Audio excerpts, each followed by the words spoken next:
이혼한 지 딱 일주일째 되던 날, 내 전남편은 자신이 그토록 꿈꾸던 완벽한 여자와 재혼했다.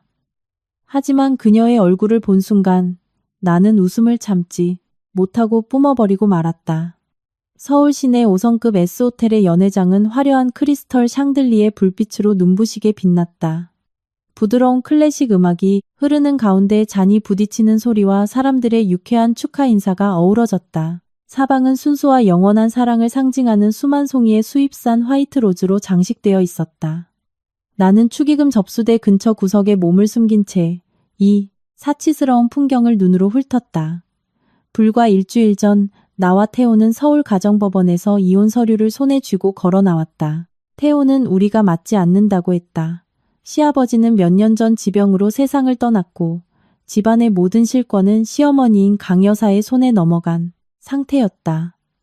강 여사는 늘 나를 향해 애도 못 낳는 닭이라며 쏘아붙였고 내 간호사라는 직업이 대성그룹 집안의 명예에 먹칠을 한다며 멸시했다. 오늘 태호가 새롭게 맞이하는 아내는 해외 유학파 출신의 재벌가 영애로 집안의 격이 맞고 미모와 지성을 겸비한 완벽한 여성이라고 소개되었다. 나는 질투를 하거나 그를 붙잡으려고 이곳에 온 것이 아니다. 상류층이 말하는 그 완벽함이라는 것이 도대체 어떻게 생겨먹었는지 내 눈으로 직접 확인하고 싶었을 뿐이다. 나는 목 부분이 낡아해진 하얀 셔츠와 평범한 검은색 슬랙스를 입고 있었다. 발에는 동대문 시장에서 10,000원을 주고 산 싸구려 하얀색 간호사화를 신고 있었다. 이 신발은 지난 몇 년 동안 병원 복도를 나와 함께 누비고 다닌 녀석이다. 친정어머니의 병원비를 감당하며 태호와 따뜻한 가정을 꾸리겠다는 희망을 함께 품었던 신발. 화려하게 반짝이는 이브닝 드레스와 값비싼 수제 맞춤, 정장들 사이에서 붉은 벨벳 카펫 위에 서 있는 나는 마치 눈에 거슬리는 얼룩 같았다. 그때 날카로운 웃음소리가 내 생각의 흐름을 끊었다. 어머, 새언니? 아니, 전 새언니. 여긴 웬일이야? 태호의 여동생. 유진이 긴 다리를 드러낸 실크 슬릿 드레스를 입고 다가왔다. 그녀의 손에는 검붉은 와인이 든 잔이 들려 있었다. 유진의 뒤로는 내가 지난 3년 동안 뼈 빠지게 모시며 수발을 들었던 시댁 친척 몇 명이 따라오고 있었다. 유진은 비아냥거리는 목소리로 내 머리끝부터 발끝, 특히 내 낡은 신발을 날카롭게 훑어보았다. 우리 오빠 결혼식에는 급이 맞는 VVIP들만 초대받았는데 그딴 거지 같은 신발을 신고 여기까지 들어오다니 호텔 카펫 더럽힐까봐 무섭지도 않아? 아니면 구걸이라도 하러 온 거야? 옆에 서 있던 친척들 사이에서 수군거리는 소리가 들렸다. 그들은 입을 가린 채 손가락질하며 낄낄거렸다. 뱁새가 황새걸음을 하려 한다는 식의 조롱이었다. 먼 친척 아주머니 한 명이 입술을 비죽거리며 말했다. 3년 동안 대성그룹 집안에 들어와서 호의호식해놓고 배는 훌쭉하지. 애도 못 낳는 주제에 병수발이나 드는 직업 가지고 유세 떨더니 빈손으로 쫓겨나 거꼴 좋네. 나는 허리를 꼿꼿이 세우고 유진의 얼굴을 똑바로 쳐다보며 담담하게 받아쳤다. 내 오빠가 직접 내 병원으로 보낸 청첩장 받고 온 거야. 내 존재가 호텔 카펫을 더럽힌다고 생각하면 보안요원 불러서 날 쫓아내든가. 하지만 내 오빠는 자기 행복한 모습을 내가 똑똑히 지켜보길 바랄 텐데? 바로 그때 태호가 인파를 헤치고 걸어왔다. 그는 깔끔한 화이트 턱시도를 차려입고 머리에는 포마드를 잔뜩 발라 윤기가 흘렀다. 태호의 얼굴에는 극도의 의기양양함이 묻어났다. 그는 나를 깔보듯 내려다보며 가식적인 동정심이 가득한 목소리로 말했다. 지은아, 진짜 왔네? 난 네가 부끄러워서 신림동 단칸방에서 울고 있을 줄 알았는데 어쨌든 지난 3년 동안 우리 집안 뒷바라지하느라 고생했다. 오늘 나 수아랑 결혼해. 격이 맞는 완벽한 여자지. 끼리끼리 만난다는 게 뭔지 네가 직접 보고 깨달았으면 해서 불렀어. 앙심 품지 말고 밥이나 든든히 먹고 가라. 나는 한때 남편이라 불렀던 내 어머니의 수술비를 위해 예단비를 보태주었던 그리고 시어머니의 멸시를 묵인했던 그 남자를 가만히 바라보았다. 네. 심장에는 이제 단 한 점의 슬픔도 남아있지 않았다. 차갑게 얼어붙어 굳은 살이 박인 지 오래였다. 나는 건조하게 미소 지었다. 결혼 축하해, 태호 씨. 당신이 그렇게 자랑스러워하는 그 완벽한 여자가 도대체 얼마나 대단한지 정말 궁금하네. 태호가 코웃음을 치며 비아냥거리는 말을 한마디 더 내뱉으려던 찰나 음악이 바뀌었다. 무대 위 MC가 가장 중요한 순간이 다가왔음을 호탕한 목소리로 선언했다. 태호는 황급히 몸을 돌려 신부를 맞이하기 위해 꽃장식이 된 단상으로 걸어 올라갔다. 하객들이 양옆으로 물러서며 정문에서 무대까지 이어지는 하얀 장미가 깔린 버진 로드가 열렸다. 중앙에 핀 조명이 천천히 열리는 거대한 문을 향해 집중되었다. 문이 활짝 열리고 레드 카펫 위로 눈부신 빛이 쏟아졌다. 수천 개의 크리스털이 장식된 웨딩드레스를 입고 다이아몬드 티아라를 쓴 신부가 나타났다. 정교한 메이크업이 얇은 베일 아래로 비쳤고 수줍은 걸음걸이부터 우아한 미소까지 모든 것이 명문가 영예의 고귀함을 뿜어내고 있었다. 단상에 선 태호는 새 아내를 애틋하게 바라보았고 그의 입가에는 오만한 미소가 피어올랐다.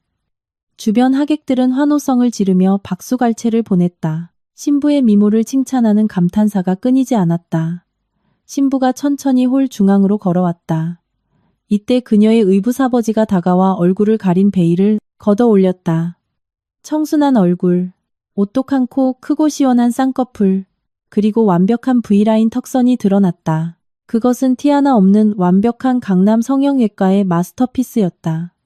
나는 인파 속에 섞여 그 얼굴을 유심히 바라보았다. 처음에는 긴가민가 했지만 이내 극도의 경악으로 바뀌었고 마침내 내 목구멍에서 커다란 폭소가 터져나왔다. 내 웃음소리는 처음에는 작았지만 이내 조용한 연회장에 쩌렁쩌렁 울려 퍼졌다. 나는 눈물이 날 정도로 배를 잡고 미친 듯이 웃어젖혔다. 모든 사람이 미친 사람을 보듯 나를 쳐다보았다. 태호는 화가 나 미간을 찌푸렸고 유진은 이를 갈며 다가와 욕설을 내뱉으려 했지만 나는 개의치 않았다. 나는 인파를 헤치고 레드카펫 중앙으로 성큼성큼 걸어가 멍하니 서 있는 신부와 정면으로 마주섰다. 신부의 시선이 나와 마주친 순간 그녀의 두 눈이 커다랗게 떠졌고 인조 속눈썹이 파르르 떨렸다. 눈동자 깊은 곳에 극심한 공포가 스쳐 지나갔다. 나는 숨을 깊게 들이마시고 또박또박 내뱉었다. 오랜만이네, 춘자야. 5년 만인가? 화장도 떡칠하고 얼굴도 다 갈아엎어서 하마터면 못 알아볼 뻔했잖아. 연회장 전체가 찬물을 끼얹은 듯 조용해졌다. 태호가 단상에서 뛰어내려와 큰 소리로 고함쳤다. 너 미쳤어, 이지은? 이 사람은 굴지의 의류 기업 외동딸인 수아, 내 아내야. 대체 무슨 헛소리를 짓거리는 거야? 보안요원. 당장 이 미친 여자를 끌어내. 나는 달려오는 보안요원들을 향해 손을 들어 제지했다. 다른 한 손으로는 주머니에서 누렇게 바랜 사진 한 장을 꺼내 들었다. 나는 모두가 볼 수 있도록 사진을 높이 치켜들었다. 사진 속에는 하얀 의사가운을 입은 나와 까무잡잡한 피부의 뻐드렁니, 낮은 코, 콤플렉스 가득한 찢어진 혹꺼풀 눈을 가진 깡마른 여자가 나란히 서 있었다. 여러분, 똑똑히 보세요. 이 집안이 자랑하는 격이 맞는 완벽한 여자의 본명은 춘자입니다. 5년 전 위장병을 고치러 시골에서 서울로 올라왔던 가난한 여자죠. 당시 단 한 푼도 없어서 병원비가 밀려 퇴원도 못하고 있었어요. 그때 실습 간호사였던 제가 제 적은 월급을 털어 200만 원의 병원비를 대신 내주고 한 달 동안 밥까지 사 먹였습니다. 나는 새파랗게 질린 신부의 얼굴을 똑바로 쳐다보며 차가운 목소리로 말했다. 성형외과 의사 실력이 아주 대단하네. 양악 수술로 턱 깎고 코 세우고 쌍꺼풀 째고 안면 윤곽을 통째로 갈아엎었으니 얼굴에 수억 원을 쏟아부으면서 엄청 아팠겠다.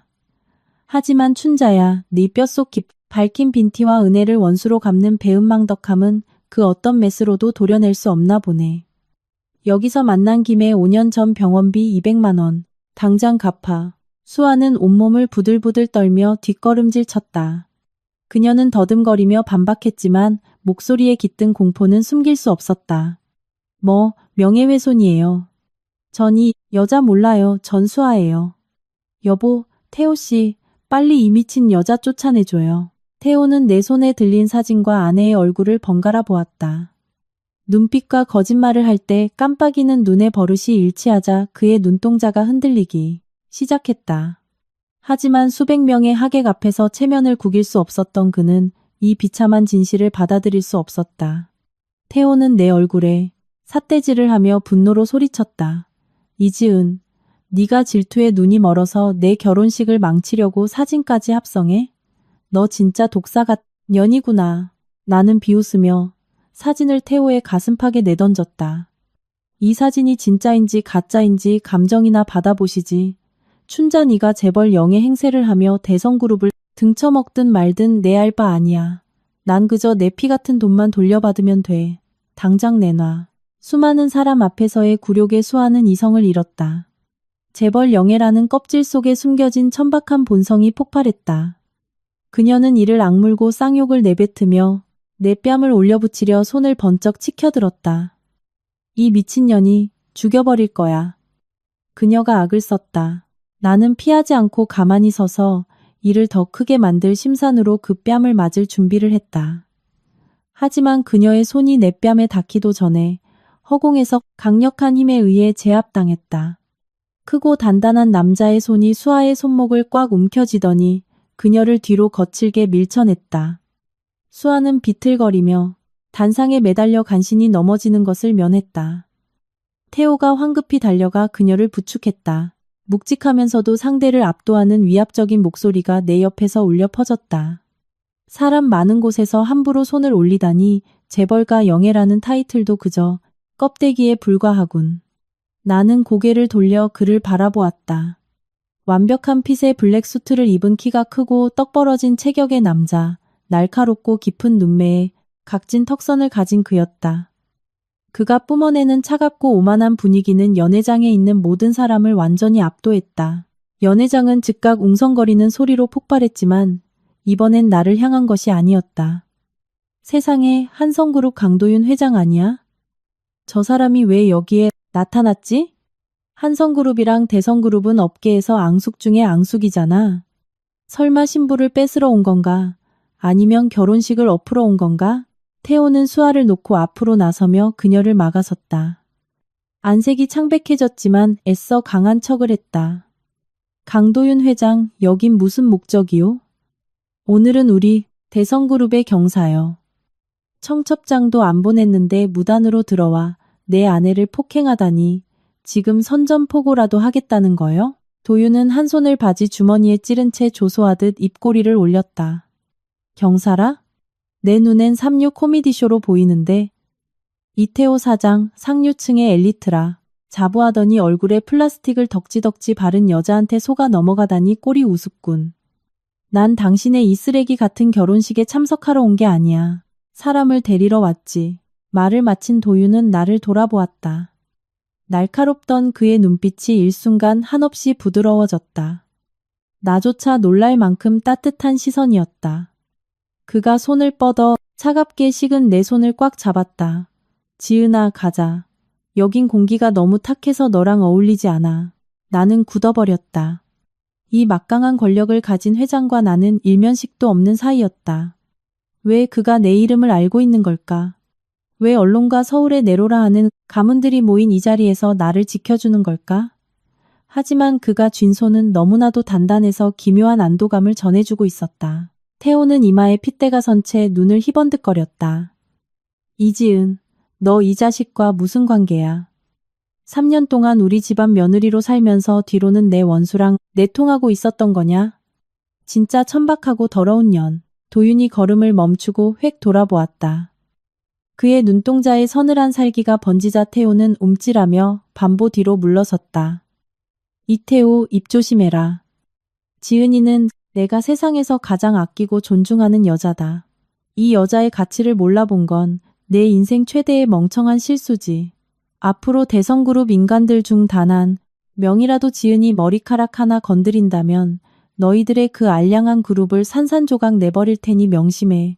말을 마친 도윤은 내 손을 이끌고 레드 카펫을 지나 정문을 향해 당당히 걸어나갔다.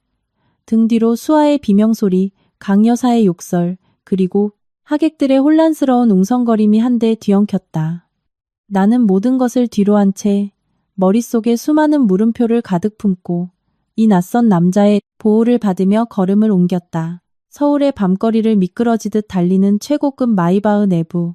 차 안은 에어컨 소리만 낮게 울릴 뿐 고요했다. 내 옆에 앉은 도윤은 넥타이를 느슨하게 풀었다. 결혼식장에서 뿜어내던 위압적이고 차가운 기운은 온데간데 없고 차분하면서도 조금은 지친 기색이 역력했다. 나는 안전거리를 유지하며 손을 빼내고 헛기침으로 침묵을 깼다. 위기에서 구해주신 건 감사하지만 연극의 대가를 지불할 돈은 제게 없습니다. 게다가 제 이름은 어떻게 아신 거죠? 우리 구면인가요? 도윤은 나를 향해 고개를 돌렸다. 입가에 다정한 미소가 번졌다. 그는 내 눈을 깊이 응시하며 낮고 따뜻한 목소리로 말했다. 정말 나를 알아보겠어? 암병동 실습 간호사 지은아, 찬찬히 다시 한번 봐봐. 나는 미간을 찌푸리며 기억을 더듬었다. 암병동. 10년 전 내가 막 의대에 진학해 병원으로 첫 실습을 나갔던 시절이었다. 불치병 환자들의 병실을 청소하고 붕대를 갈고 죽을 먹이는 일로 내 모든 시간을 보냈던 때. 나는 눈앞에 있는 이 완벽하고 위압적인 남자의 얼굴을 과거에 수척했던 환자들과 맞춰보려 애썼지만 도저히 떠오르지 않았다. 죄송합니다.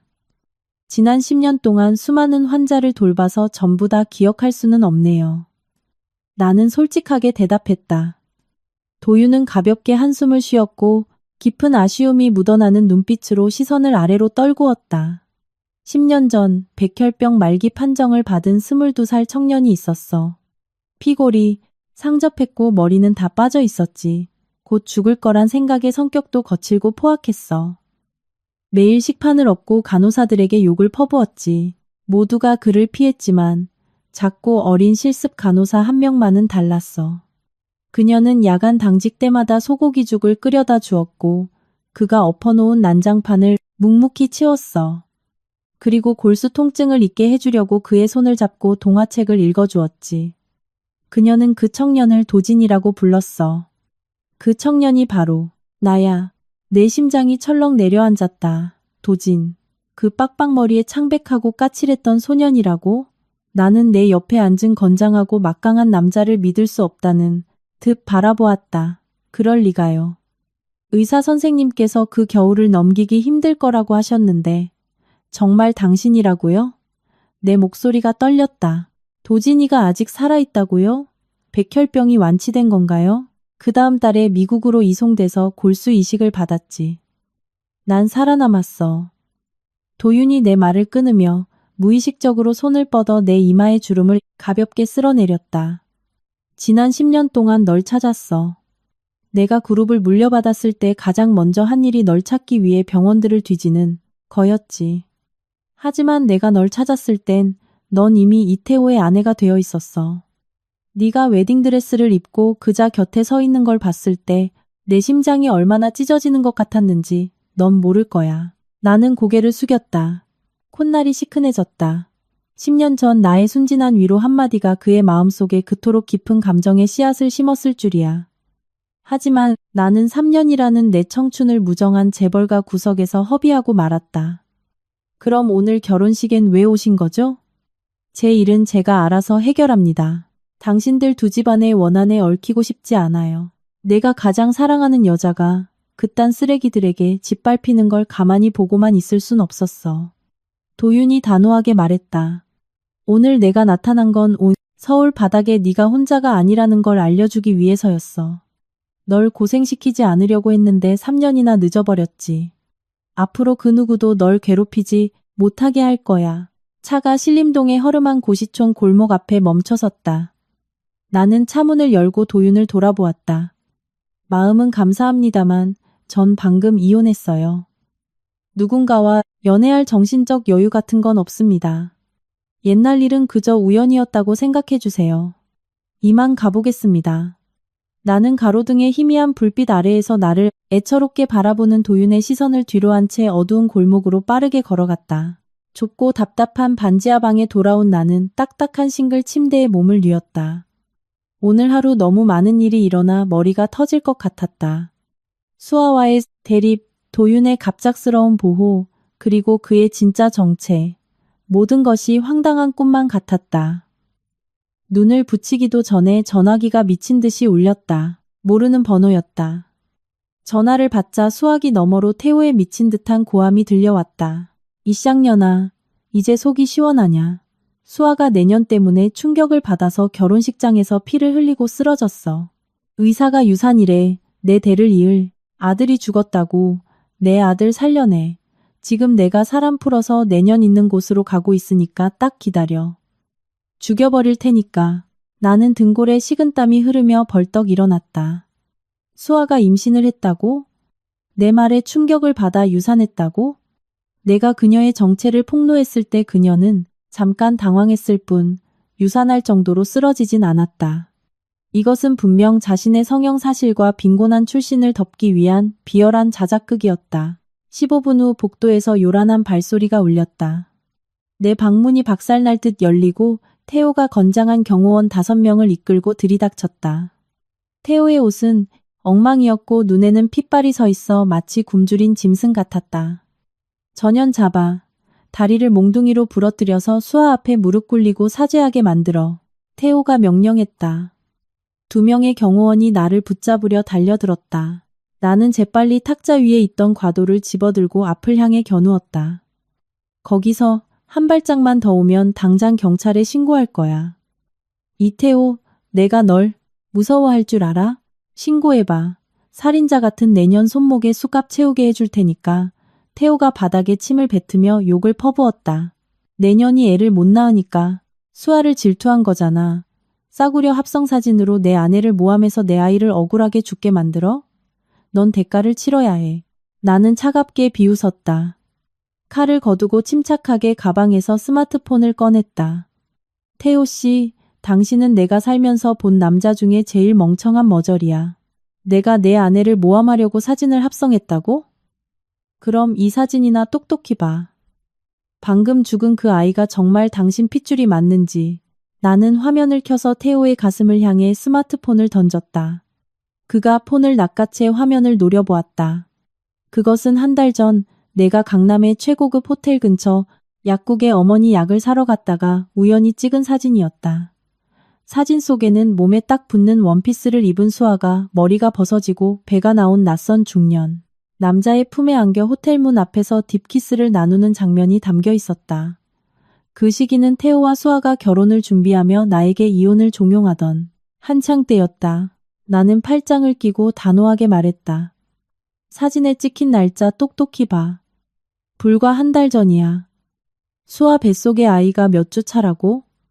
유전자 검사도 안 해보고 그게 대성그룹 핏줄이라고 확신했어? 머리에 뿔이 돋다 못해 숲을 이룰 정도로 철저하게 농락당했으면서 아직도 상류층 엘리트 행세야? 깡패들 데려와서 날 칠 시간에 병원 가서 그 더러운 불륜 남녀나 패 죽이는 게 어때? 태호는 사진을 뚫어져라 쳐다보았다. 그의 손이 덜덜 떨리더니 이내 스마트폰이 바닥으로 툭 떨어져 액정이 박살났다. 불그락푸르락 하던 그의 얼굴은 잿빛으로 변했고 입술은 달싹거렸지만 아무 말도 나오지 않았다. 그의 오만했던 눈동자에서 초점이 사라졌다. 그는 비틀거리며 뒷걸음질 치다 바닥에 주저앉아 머리를 감싸주고 짐승처럼 울부짖었다. 자만심으로 똘똘 뭉친 한 남자의 철저한 붕괴는 참으로 비참했다. 경호원들은 서로의 눈치만 보다가 결국 자신들의 주인을 양쪽에서 부축해 내 방을 빠져나갔다. 방 안에는 소름 끼치는 정막만이 남았다. 다음 날 아침 귀청을 때리는 문 두드리는 소리에 선잠에서 깼다. 깡패나 태호의 가족이 깽판을 치러 온 것이 아니었다. 제복을 단정히 입은 경찰 2명이 현관문 앞에 서 있었다. 고시원 주변 이웃들이 문틈으로 고개를 내밀고 수군거렸다. 어떤 이들은 스마트폰을 들어올리며 나를 향해 경멸. 어린 눈초리로 손가락질을 했다. 나는 경찰이 엄격한 목소리로 말하기 전까지 무슨 일이 벌어지고 있는지 전혀 이해하지 못했다. 이지은 씨 맞습니까? 이수아 씨 가족 측으로부터 고소장이 접수되었습니다. 명예훼손. 그리고 조작된 사진을 사용해 타인을 비방하여 피해자에게 정신적 충격을 주고 유산에 이르게 한 중상의 혐의입니다. 조사에 협조해 주시기 바랍니다. 서장으로 동행하시죠. 나는 굳어버렸다. 헝클어진 머리를 쓸어 넘기고 당당하게 대답했다. 뭔가 착오가 있으신 것 같네요. 제 핸드폰에 있는 사진은 제가 직접 찍은 원본입니다. 어떠한 수정이나 합성도 하지 않았어요. 잘못한 건 그 여자입니다. 전 이 결혼 생활의 피해자라고요. 모든 건 경찰서에서 확인하겠습니다. 어제 파손된 지은 씨의 스마트폰은 현재 증거물로 압수된 상태입니다. 사이버 수사대에서 데이터를 복원해 1차 감정을 마쳤는데 해당 사진 파일이 편집 프로그램으로 조작된 흔적이 발견되었습니다. 순순히 조사에 임하시는 게 좋을 겁니다. 경찰은 단호하게 손짓하며 나를 이끌었다. 골목을 빠져나올 때 입구 슈퍼마켓 아주머니의 욕설이 똑똑히 들려왔다. 여자가 도끼가 잔뜩 올랐네. 남편한테 버림받았다고 저렇게 업보를 쌓아? 질투에 미쳐서 남의 생떼 같은 핏덩이를 죽여? 오늘 아침 인터넷에 난리가 났어. 다들 독사 같은 년이라고 욕하더라. 나는 두 주먹을 꽉 쥐었다. 폭풍이 너무 빨리 닥쳤다. 수아가 먼저 선수를 친 것이다. 그녀는 내가 자신의 치명적인 약점을 쥐고 있다는 것을 알고 그 정체불명의 임신을 이용해 판을 뒤집으려는 도박을 한 것이다. 유산의 원인을 나에게 뒤집어 씌움으로써 대중의 눈에 가장 불쌍한 피해자로 둔갑한 것이다. 그녀는 나를 감옥에 쳐넣어 후환을 없애려 하고 있었다. 경찰차 뒷좌석에 앉아 있어 평온한 표정을 유지했지만 속으로는 거대한 의문들이 소용돌이쳤다. 그 사진은 분명 내가 길가에서 기본 카메라 앱으로 급하게 찍은 원본이었다. 나는 포토샵 같은 컴퓨터 프로그램은 만질 줄도 모른다. 도대체 어떻게 국가기관의 감정 결과에서 사진이 가짜라고 나올 수 있단 말인가? 설마 누군가 내 스마트폰에 손을 댄 건가? 번뜩이는 깨달음이 머릿속을 스쳤다. 약 3개월 전 내가 여전히 대성그룹 집안에서 노예처럼 일하고 있을 때 내 폰이 물에 빠져 전원이 나간 적이 있었다. 그때 평소엔 까칠하기 그지없던 시누이 유진이 갑자기 친절을 베풀며 자기가 아는 용산 수리점에 맡겨주겠다고 내 폰을 가져갔다. 며칠 뒤 폰은 정상적으로 작동했고 나는 전혀 의심하지 않았다. 당시 수아는 비즈니스 파트너라는 명목으로 이 집안에 자주 들락거렸고 유진과 무척 친하게 지냈었다. 모든 게 명백해졌다. 수아는 정말 잔혹하고 치밀한 여자였다. 그녀는 그날 호텔 문 앞에서 나를 보았던 것이다. 내가 사진을 폭로할까봐 두려워진 그녀는 일찌감치 함정을 팠다. 폰수리 기사를 매수해 내 폰에 해킹 프로그램을 깔아두거나 원본 사진을 허술하게 조작된 가짜 사진으로 몰래 바꿔치기 한 것이다. 이렇게 해두면 내가 폭로를 하더라도 언제든 조작된 증거라며 나를 무고죄로 역고소할 수 있으니까. 나는 길게 숨을 내쉬며 의자 등받이에 기대었다.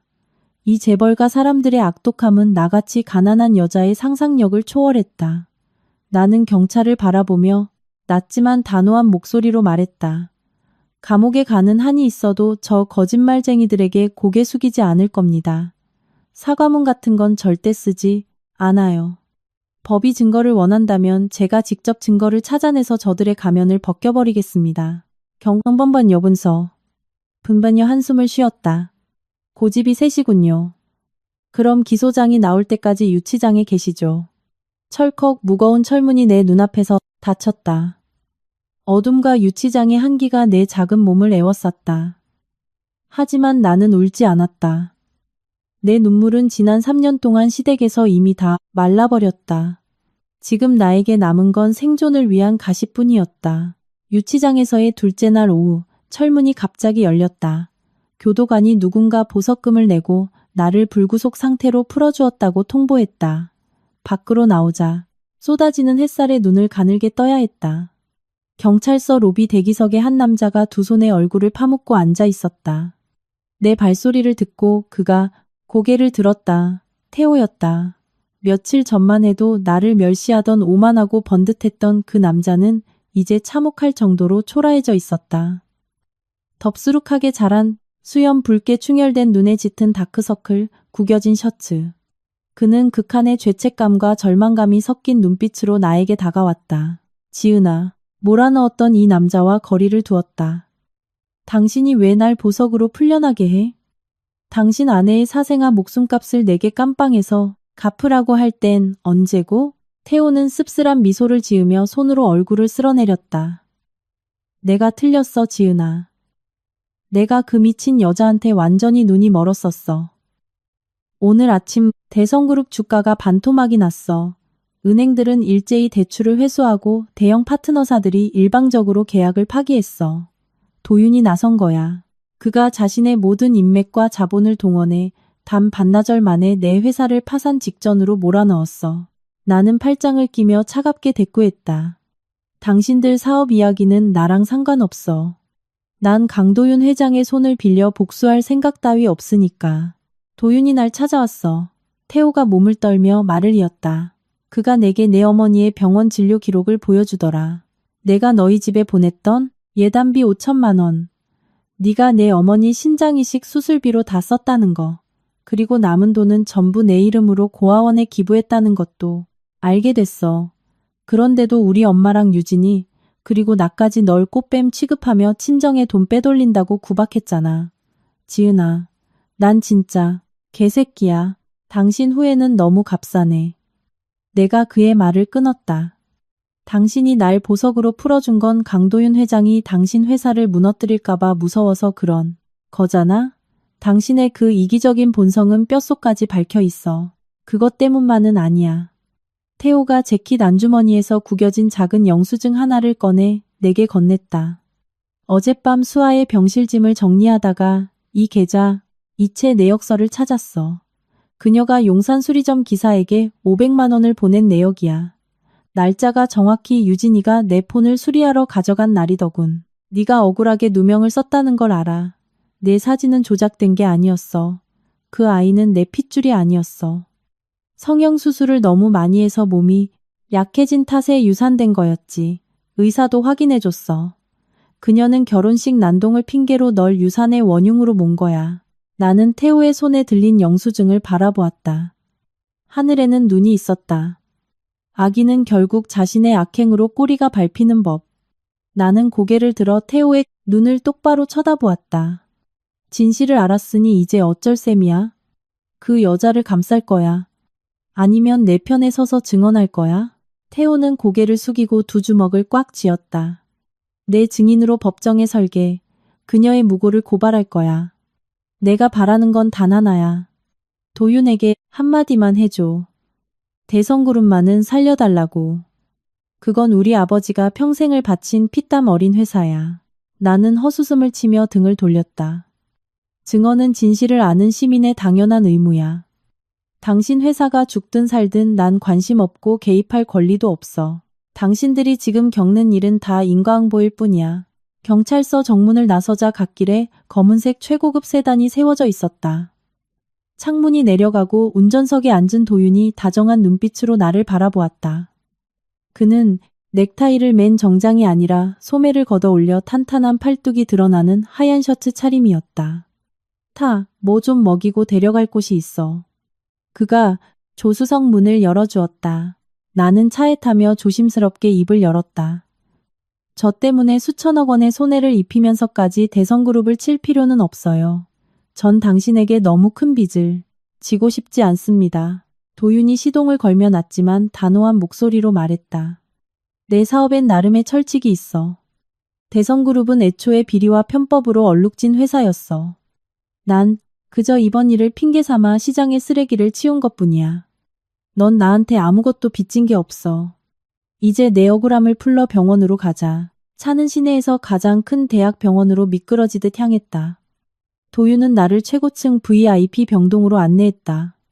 복도에 들어서자마자 마지막 병실에서 무언가 깨지는 요란한 소리와 함께 귀를 찢는 듯한 고함이 들려왔다. 다 꺼져 이 돌팔이 새끼들아. 누가 나한테 이딴 싸구려 수액을 마치래? 내 남편이 대성그룹 사장이야. 제일 비싼 약으로 가져와. 수아의 날카로운 목소리였다. 나는 문을 밀고 들어갔다. 병실은 폭격이라도 맞은 듯 엉망진창이었다. 크리스털 꽃병, 유리잔, 약 쟁반이 바닥에 산산조각 나 있었다. 간호사들은 구석에 몸을 움츠린 채 새파랗게 질려 입도 뻥긋하지 못하고 있었다. 환자복을 입고 산발을 한 수아의 성형 미인 얼굴은 분노로 흉측하게 일그러져 있었다. 그녀는 나와 도윤이 들어오는 것을 보고 흠칫 놀랐다. 그녀의 두 눈이 놀라움과 공포로 커졌다. 당신이 왜 여기 있어? 경찰. 경찰은 왜 이 범죄자년을 풀어준 거야? 나는 유리 조각을 여유롭게 피해 소파에 앉았다. 도윤은 수호신처럼 내 뒤에 우뚝 섰다. 나는 팔짱을 끼고 담담하게 그녀를 바라보았다. 안녕, 춘자야. 병실 물건 부수는 솜씨가 아주 대단하네. 근데 너 그거 잊었구나. 이 병원 전체가 한성그룹 소유라는 거. 네가 방금 깬 저 꽃병. 하나값이 네가 옛날에 식당에서 1년 내내 알바해서 번 돈이랑 맞먹을 텐데? 네 남편한테 배상금이나 잘 준비하라고 전해. 수아는 입술을 깨물며 침대 뒤로 물러섰다. 잘난 척하지 마. 내년이 내 아이를 유산하게 만들었잖아. 넌 징역형 확정이야. 뒤에 스폰서 뒀다고 유세 떨어? 법이 널 가만두지 않을걸. 나는 소리내어 웃었다. 아직도 그 얄팍한 자작극이 먹힐 거라 착각해? 폰수리 기사 매수해서 가짜 사진 만들고 나한테 누명 씌운 거 완벽할 줄 알았니? 유감스럽게도 네가 보낸 500만 원 이체 내역서 태호 손에 들어갔어.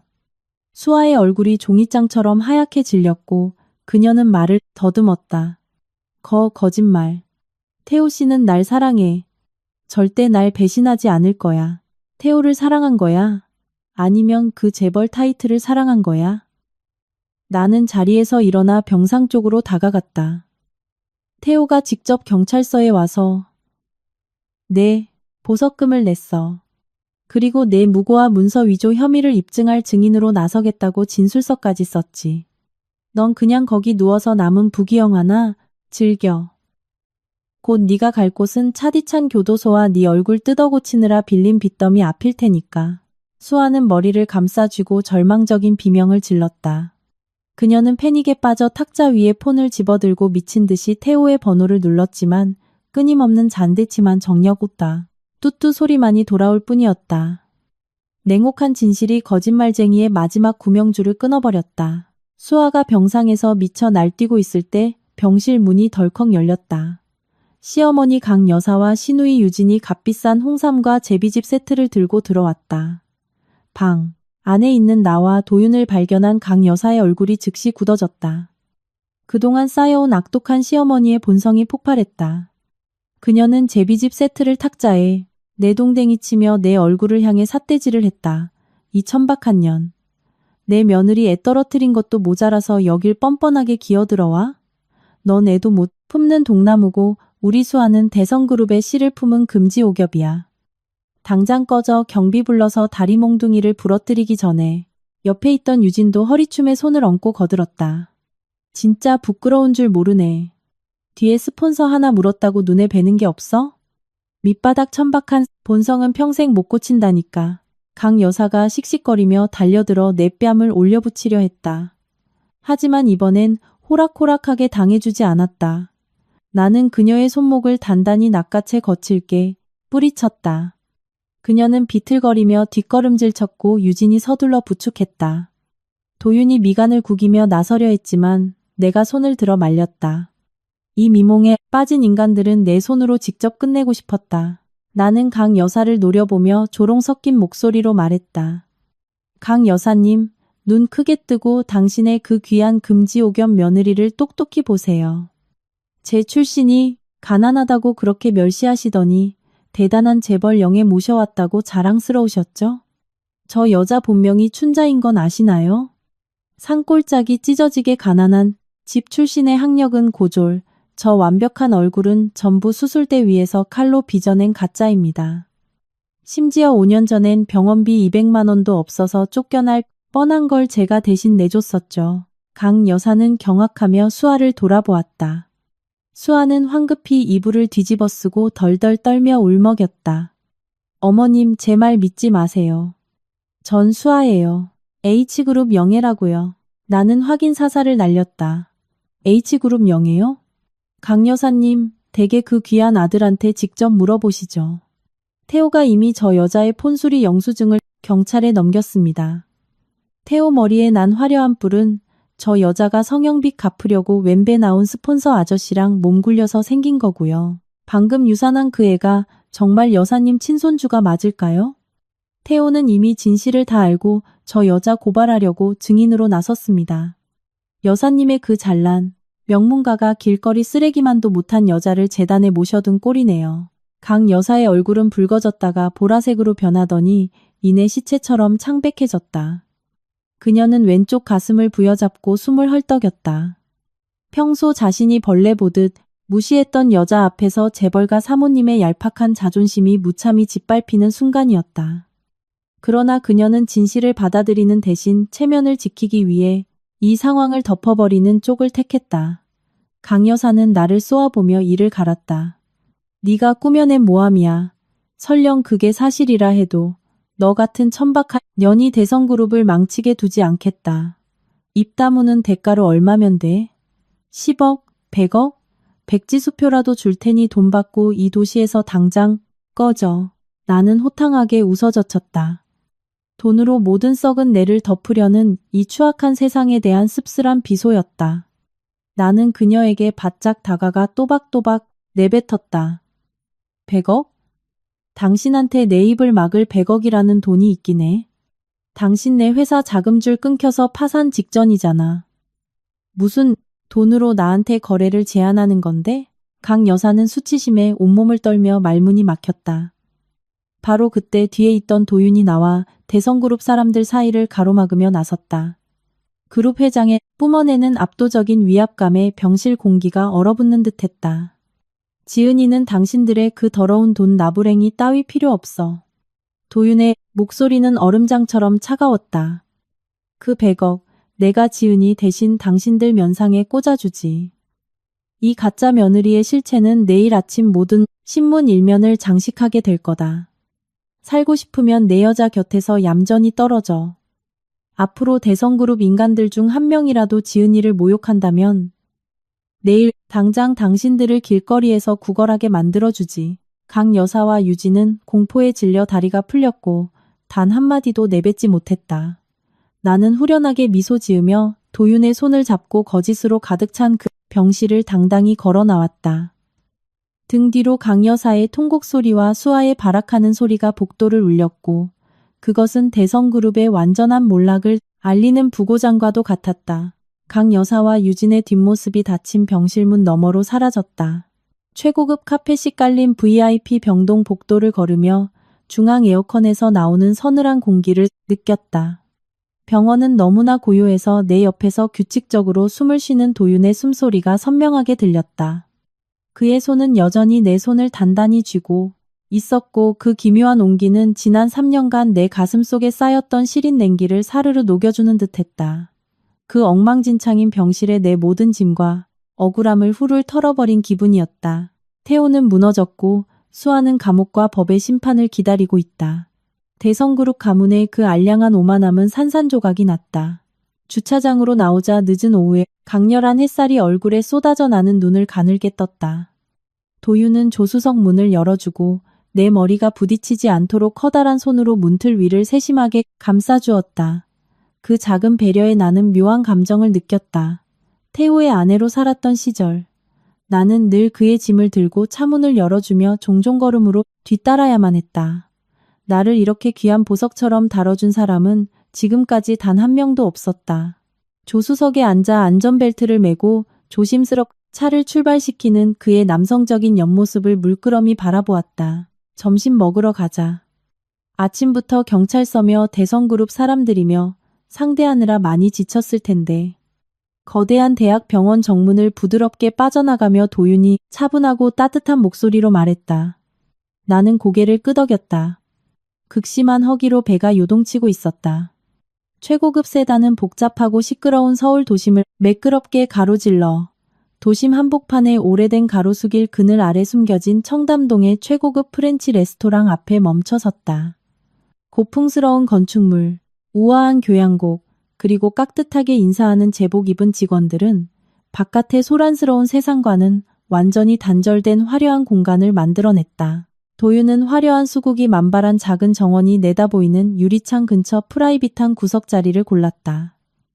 우리가 막 코스 요리를 주문했을 때 조용하고 로맨틱한 분위기를 깨는 여자의 앙칼진 목소리가 맞은편 테이블에서 들려왔다.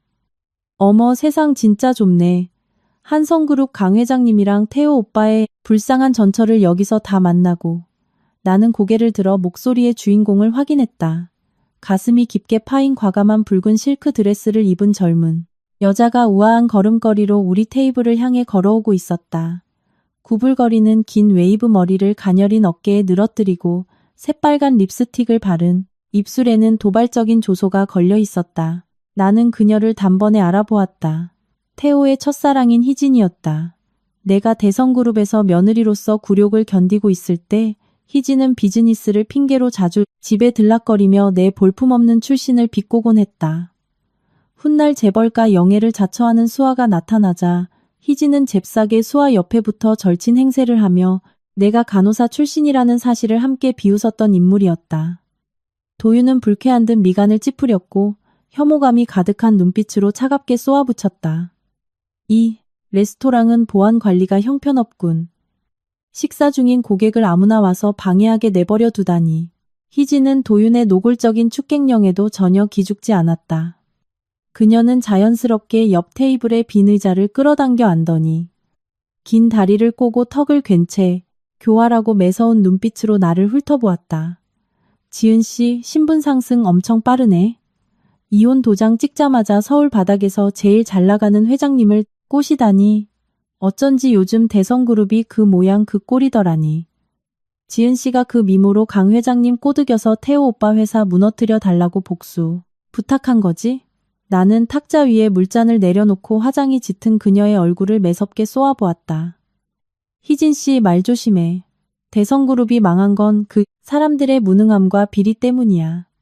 그리고 당신 베프 수아는 지금 무고죄로 재판받으려고 감방에 누워 있어.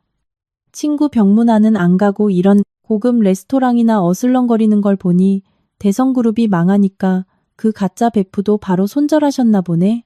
희진은 소리내어 킥킥거렸다. 조롱과 미스터리가 섞인 웃음이었다. 지은 씨 진짜 순진하네. 내가 진짜로 그 촌년 춘자랑 우정이라도 나눴을 것 같아? 그냥 이 연극이 너무 재밌어서 나도 한몫 끼어들었을 뿐이야. 지은 씨는 그 춘자가 혼자이므로 수십억 원을 벌어서 양악 수술하고 재벌 딸 행세를 하며 대성그룹 전체를 속여 넘겼다고 생각해? 걔를 너무 과대평가하네. 병원비 200만 원도 없어서 쫓겨날 뻔한 기집애가 무슨 재주로 이 상류사회를 쥐락펴락하겠어? 심장이 덜컥 내려앉았다. 희진의 말은 복잡하게 얽힌 내 머릿속에 날카로운 바늘처럼 파고들었다. 나는 수아가 며칠 전 뚱뚱한 스폰서 남자의 품에 안겨있던 사진을 떠올렸다. 설마 그 스폰서가 수술비를 다 대준 게 아니란 말인가? 무슨 뜻이야? 그 여자 뒤에 진짜 스폰서가 따로 있다는 소리야? 나는 언성을 높였고 나도 모르게 테이블 식보를 구겨질 정도로 꽉 움켜쥐었다. 희진은 도윤을 힐끗 쳐다보며 더욱 악의적이고 도끼 어린 미소를 지었다. 알고 싶으면 지은 씨 눈앞에 앉아있는 저 남자한테 직접 물어보지. 그래? 지은 씨, 정말 불쌍하네. 본인이 재벌집 사장님 보호를 받는 로맨스 드라마 여주인공이라도 된 줄 알았어? 큰 착각이야. 지은 씨도 춘자도 그리고 대성그룹 전체도 모두 한성그룹이 짠 피비린내 나는 복수극의 작은 체스말에 불과했다고. 지은 씨 엄마, 수술비로 썼다는 그 예단비 5천만 원이 어디서 나온 돈인지 당장 가서 물어봐. 도대체 누가 춘자를 이태호의 심장에 꽂을 가장 날카로운 빗으로 만들어냈는지 말이야. 입 닥쳐. 당장 꺼지지 못해? 도윤이 갑자기 자리에서 벌떡 일어났다. 그가 테이블을 세게 내리치자 유리잔들이 덜그럭거리며 요동쳤고 물이 쏟아졌다. 그의 두 눈은 붉게 충혈되었고 살기가 뿜어져 나와 주변 공기가 순식간에 얼어붙는 듯했다. 근처 테이블의 손님들이 놀라 의아한 시선으로 쳐다보았다. 희진은 도윤의 분노에도 아랑곳하지 않고 어깨를 으쓱하며 자리에서 일어섰다. 그녀의 오만함은 조금도 꺾이지 않았다. 할 말은 다 했네. 이 연극도 끝났으니 나도 착한 베프 역할은 그만해야겠어. 식사 맛있게들 하시고 진실을 마주할 땐 부디 용기를 내시길. 불쌍한 간호사 언니. 희진은 몸을 돌려 걸어갔다. 하이힐 소리가 대리석 바닥에 건조하게 울려 퍼지며 묘한 정적을 남겼다. 나는 의자에 못 박힌 듯 앉아 있었다. 방금 서빙된 김이 모락모락 나는 스테이크가 앞에 있었지만 식욕은 완전히 사라졌다. 희진의 말이 맑은 하늘에 치는 날벼락처럼 내 귓가에 계속 맴돌았다. 나는 고개를 들어 도윤의 얼굴을 뚫어져라 쳐다보았다. 그는 내 시선을 피했다. 표정은 딱딱하게 굳어 있었고 두 주먹은 관절이 하얗게 질릴 정도로 꽉 쥐어져 있었다. 숨막히는 침묵이 우리를 감쌌다. 나를 구원해 준 생명의 은인이라는 껍질 뒤에 어떤 잔혹한 진실이 숨겨져 있는 것일까? 프렌치 레스토랑의 공기는 숨을 쉴 수 없을 만큼 무거웠다. 나는 접시를 밀어내고 가방을 챙겨 단호하게 일어섰다. 우리 진지하게 얘기 좀 해야겠어요. 여긴 안 되니까 조용한 곳으로 가죠. 내 목소리는 어떤 감정도 실리지 않은 듯 차가웠다. 도윤은 묵묵히 고개를 끄덕이며 내 뜻에 따랐다. 그는 재빨리 계산을 마치고 나를 따라 주차장으로 향했다. 가는 내내 우리는 단 한마디도 나누지 않았다. 좁은 차 안에 흐르는 정막은 내 가슴을 짓누르는 거대한 바위 같았다. 차는 번잡하고 시끄러운 도심을 벗어나 한강의 바람이 불어오는 성북동의 고급 빌라 단지로 접어들었다. 정교한 무늬가 새겨진 거대한 철문이 자동으로 열리며 잘 가다듬어진 고목들과 하얀 대리석 분수대가 있는 넓은 정원이 모습을 드러냈다. 도윤은 현관 앞에 차를 세우고 나를 화려한 유럽풍 거실로 안내했다. 그는 붉은 벨벳 소파를 가리키며 나에게 앉으라고 눈짓했다. 그런 다음 직접 따뜻한 물을 한 잔 따라 내 앞에 조심스럽게 놓아주었다. 말해봐요. 아까 그 희진이라는 여자가 한 말이 무슨 뜻이죠? 이 모든 일을 뒤에서 조종한 사람이 누구인가요? 그리고 왜 우리 엄마 병원비 얘기를 꺼낸 거죠? 나는 핵심을 곧바로 찔렀다. 내 매서운 눈빛은 창가에 기대어 밖을 내다보고 있는 도윤의 뒷모습에 꽂혀 있었다. 도윤은 눈을 질끈 감고 힘겹게 긴 한숨을 내쉬었다. 지난 10년 동안 재계에서 생사여탈권을 쥐고 흔들며 그 어떤 세력 앞에서도 주눅 든 적 없던 그였다. 하지만 지금 이 순간 작고 평범한 여자에 불과한 내 앞에 선 그의 모습은 극도로 괴롭고 위태로워 보였다. 그는 천천히 걸어와 내 맞은편 의자에 앉아 깍지를 끼었다. 두려운 침묵을 깨고 잠긴 목소리가 흘러나왔다. 희진의 말이 사실이야. 춘자가 전신 성형을 하고 이태호에게 접근해서 대성그룹 집안을 내부에서부터 철저히 박살낸 건 우연이 아니었어. 모든 게 아주 치밀하게 계획된 일이었지. 그리고 그 완벽한 연극을 기획한 감독은 다름 아닌 내 어머니 한성그룹 신여사야. 나는 너무 놀라 눈을 동그랗게 뜨고 말문이 막혔다. 당신 어머니요? 그분이 대성그룹이랑 대체 무슨 원한이 있길래 그런 정교한 사기극까지 벌인 거죠? 왜 하필 다른 사람도 아닌 춘자를 선택한 거예요? 이건 10년 전의 뼈아픈 과거에서 시작된 일이야. 도윤이 창밖 한강의 물결을 아득하게 바라보며 이야기를 시작했다. 10년 전 우리 한성그룹은 재계에서 가장 막강한 기업이었어. 내 아버지는 정직하고 의리가 넘치는 분이셨지. 아버지는 태호의 아버지가 집 한 칸 없는 가난한 부동산 브로커 시절부터 거두어 보살펴 주셨어. 하지만 인간의 탐욕은 끝이 없더군. 태호의 아버지는 경쟁사들과 몰래 결탁했어. 아버지의 절대적인 믿음을 이용해 핵심 프로젝트 기밀을 빼돌렸고 우리 회사가 탈세와 비자금 세탁을 했다는 정교한 가짜 증거를 만들어 뒤집어 씌웠어.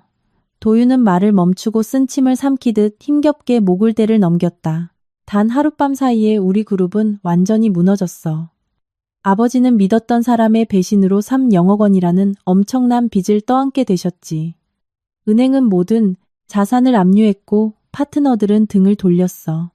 경찰에 조여오는 수사망 속에서 아버지는 그 엄청난 충격과 수치심을 견디지 못하셨어. 아내와 자식들에게 법적 책임을 넘기지 않으려 폭우가 쏟아지던 날 밤 그룹 본사 옥상에서 뛰어내리셨지. 그때 난 백혈병으로 응급실에서 사경을 헤매고 있었어.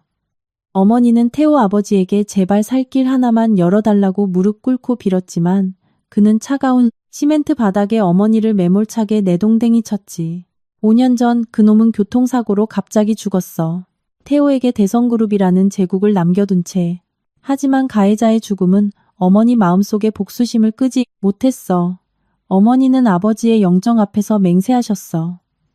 피 묻은 그 재산을 누리고 있는 자들, 즉 그의 아내와 자식들에게 아버지가 겪었던 절망보다 수백 배 더한 고통을 맛보게 해주겠다고. 나는 숨죽여 그의 이야기를 들었다. 도윤의 목소리에서 흐르는 깊은 원한이 고스란히 전해졌다. 화려해 보이는 재벌가 이면에 이렇게 잔혹하고 피비린내 나는 암투가 숨겨져 있을 줄은 상상도 못했다. 어머니는 피눈물을 삼키며 날 치료하러 미국으로 데려가셨어. 도윤은 우울한 목소리로 이어갔다. 해외에 숨겨둔 약간의 자산을 미천 삼아 인내심을 갖고 잿더미 속에서 한성그룹을 다시 세우셨지.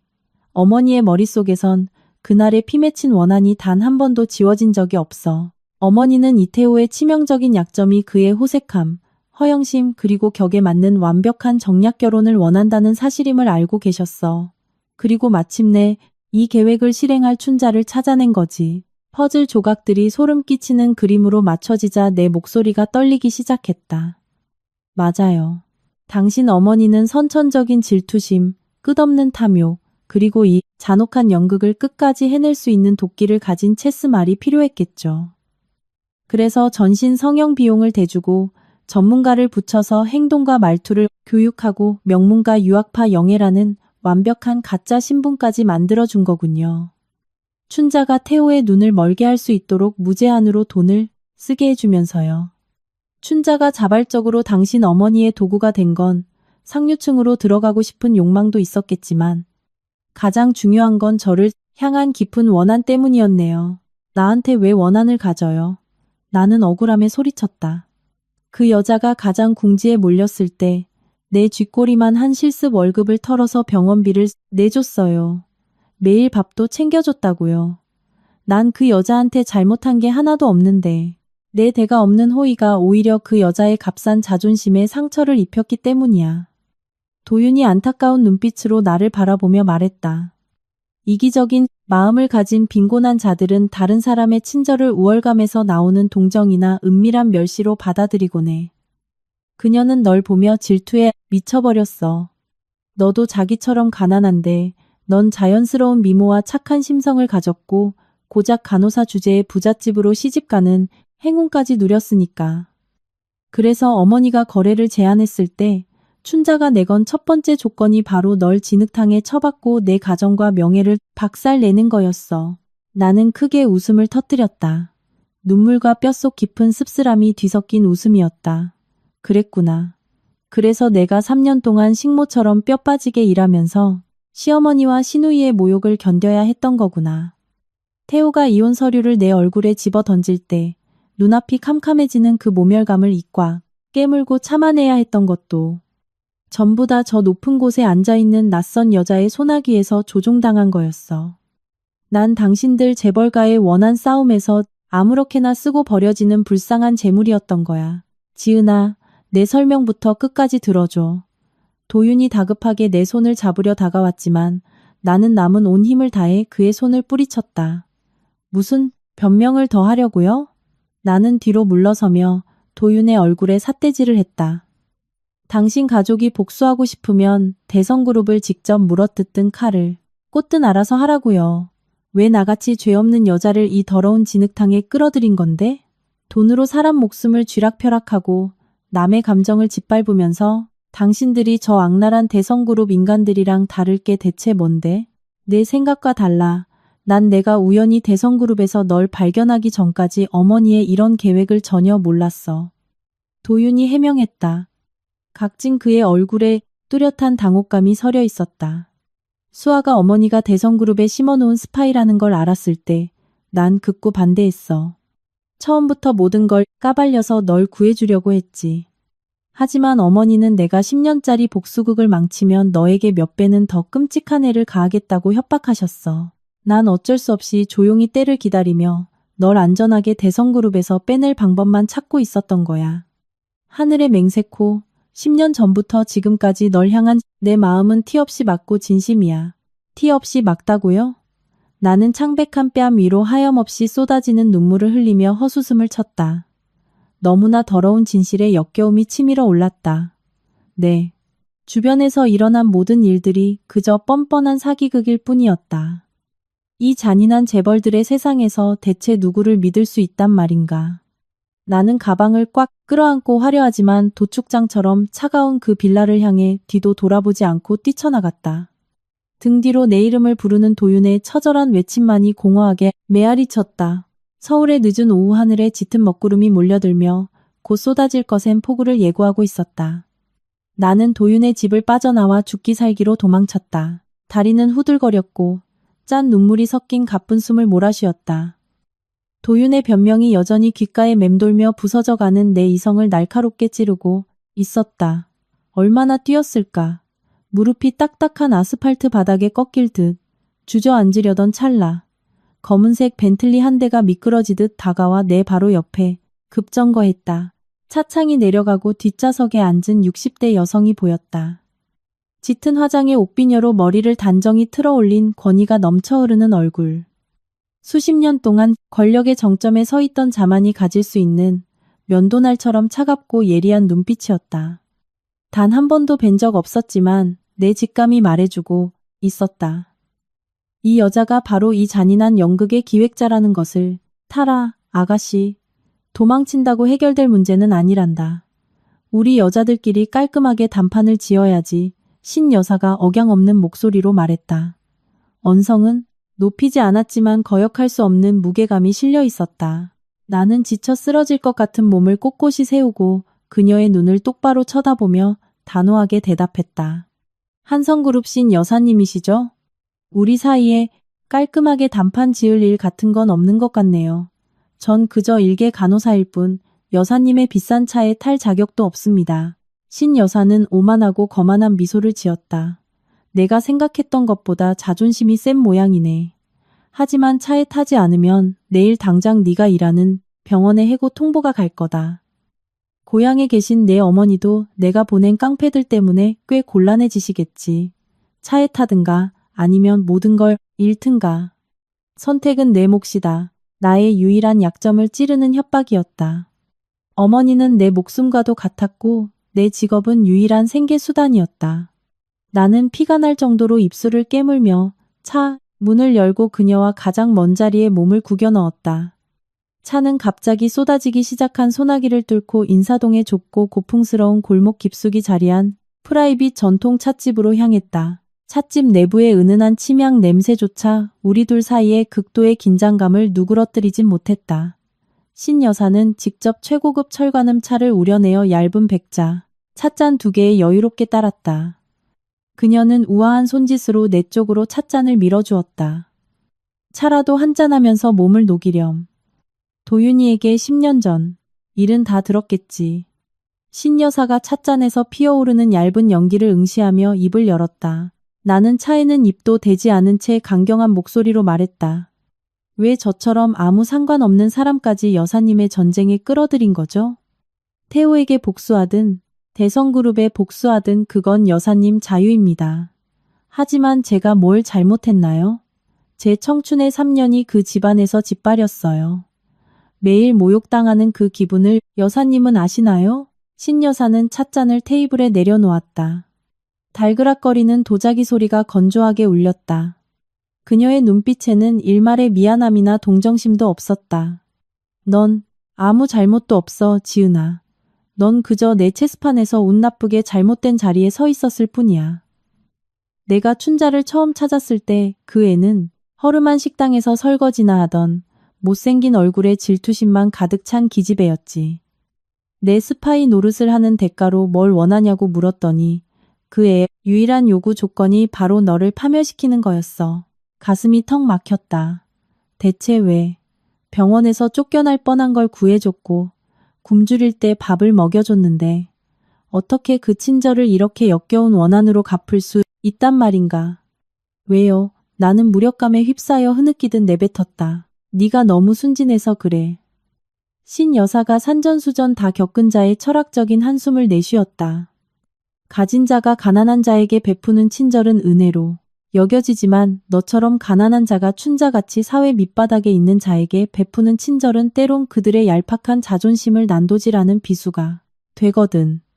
춘자는 네가 자기처럼 가난한 주제의 직업도 있고 예쁘장하고 단란한 가정을 꾸리는 걸 봤지. 네가 쥐꼬리만 한 월급을 털어 빚을 갚아줬을 때 그 애는 고마워하기는커녕 그걸 모욕적인 적선으로 여겼어. 네가 착한 척하면서 자기의 비참한 처지를 짓밟는다고 생각한 거지. 열등감에 찌든 인간의 질투심은 이 세상에서 제일 끔찍한 독약이란다. 나는 의자에 기대어 눈을 감았다. 인간 본성에 대한 이 역겨운 진실에 압도당하는 기분이었다. 병적인 열등감 때문에 춘자는 자신의 양심도 부모님이 물려주신 얼굴도 다 팔아넘기고 날 진흙탕으로 끌어내리기 위해 이 피비린내 나는 복수극에 뛰어든 것이다. 난 춘자의 조건을 수락했어. 신여사가 차가운 목소리로 말을 이었다. 너를 태호에게서 버림받고 시댁에서 모욕당하게 만들었지만 대신 넌 대성그룹의 알량한 자존심을 무너뜨리는 내 계획을 완벽하게 도와주었지. 난 너에게 개인적인 감정은 없어. 오히려 내 강인함을 높이 평가한다. 신 여사는 명품 핸드백을 열어 서명은 되어 있지만 금액란은 비어있는 수표 한 장을 꺼내 내 앞쪽 테이블로 밀었다. 네가 3년 동안 고통에 대한 보상금이야. 원하는 금액을 적어라. 10억이든 50억이든 100억이든 상관없어. 단 조건이 있다. 돈을 받고 도윤이 인생에서 영원히 사라져. 그 녀석은 너한테 미쳐서 집안에 원수도 있고 내 명령까지 어기면서 태호 앞에서 널 감쌌어. 너희 둘은 완전히 다른 세계 사람이야. 뱁새는 결코 봉황의 가지에 둥지를 틀 수 없는 법이지. 돈을 받고 떠나면 평생 편안하게 살 수 있을 거다. 나는 백지수표를 빤히 바라보았다. 저 돈이면 넓은 집을 사고 어머니와 세계 여행을 다니며 평생 돈 걱정 없이 살 수 있을 것이다. 하지만 내 명예는 돈으로 사고 팔 수 있는 물건이 아니었다. 지난 3년간의 모든 억울함이 보이지 않는 거대한 힘으로 변해 나를 일으켜 세웠다. 나는 자리에서 일어나 두 손가락으로 수표를 집어들고는 그것을 산산조각 내어 테이블 위에 흩뿌렸다. 한성그룹 신 여사님, 피와 눈물로 얼룩진 이 더러운 돈은 여사님이나 가지시죠. 나는 강인한 목소리로 받아쳤다. 여사님이나 가짜 며느리나 다를 게 없네요. 돈으로 사람을 조종하려는 그 태도 말이에요. 제가 가난할지언정 제 자존심까지 헐값에 팔진 않습니다. 그리고 도윤 씨 말인데요. 전 그 사람한테 빌붙어서 팔자 고칠 생각, 추호도 없어요. 아드님 데려가서 여사님의 그 황금 3장에나 가둬두시죠.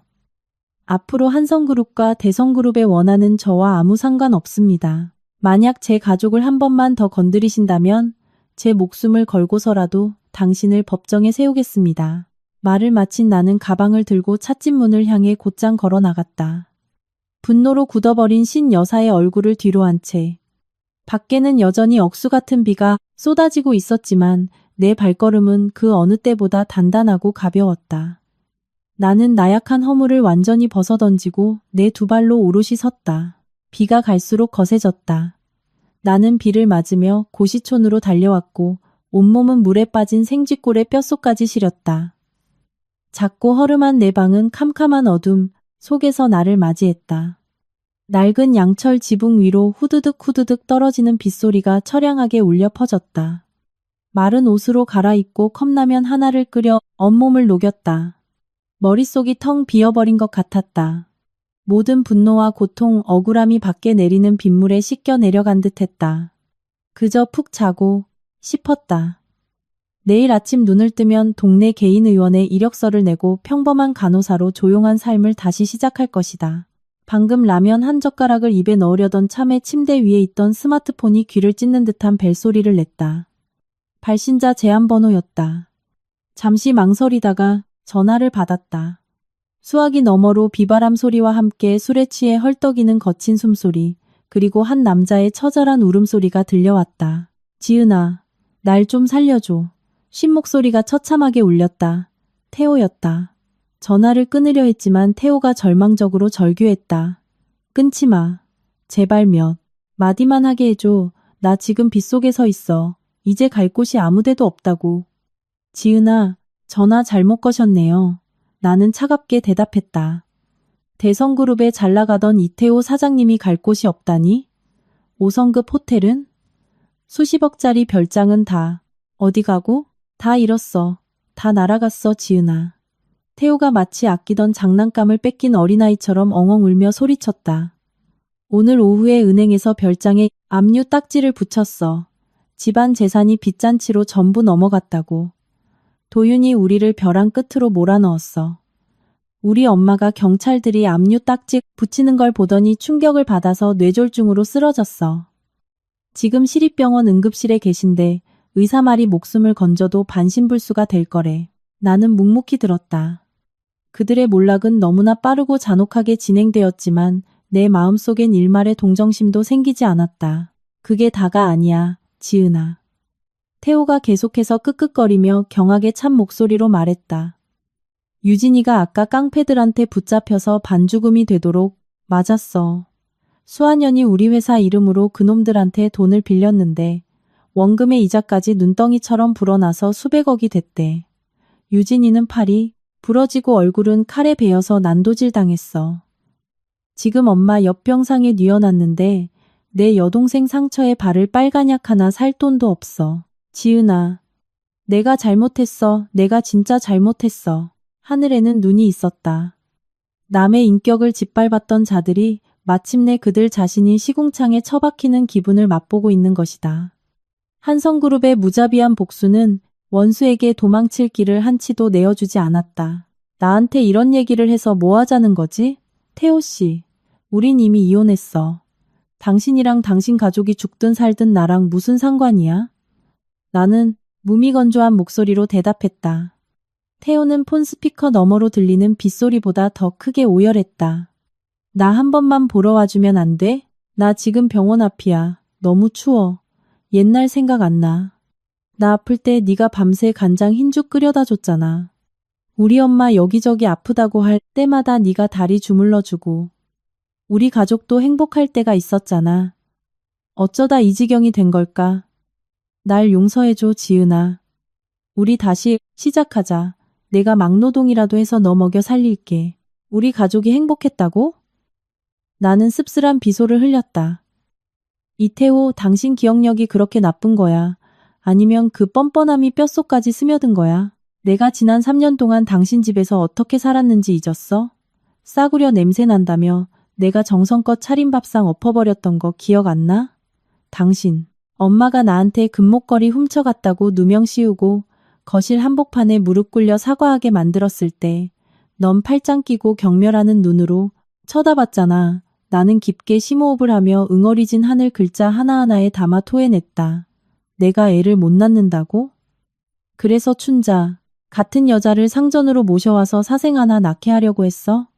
나한테 바람 피우고, 나한테 누명 씌우고, 당신 가족은 날 집에서 키우는 개만도 못하게 부려먹었어. 이제 와서 다 잃고 길바닥에 나앉으니까 내가 끓여주던 흰죽이 생각나.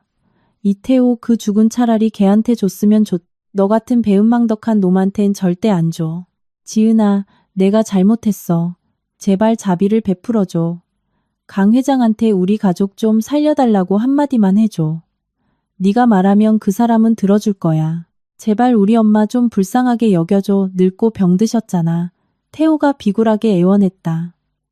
늙고 병드신 분이 이혼하는 날 내 뺨은 아주 기운차게 때리시던데?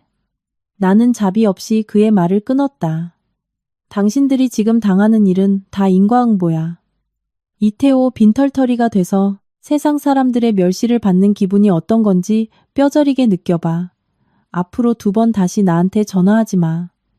이태호란 인간은 내 마음속에서 죽을 지 오래야. 나는 망설임 없이 통화 종료 버튼을 눌렀다.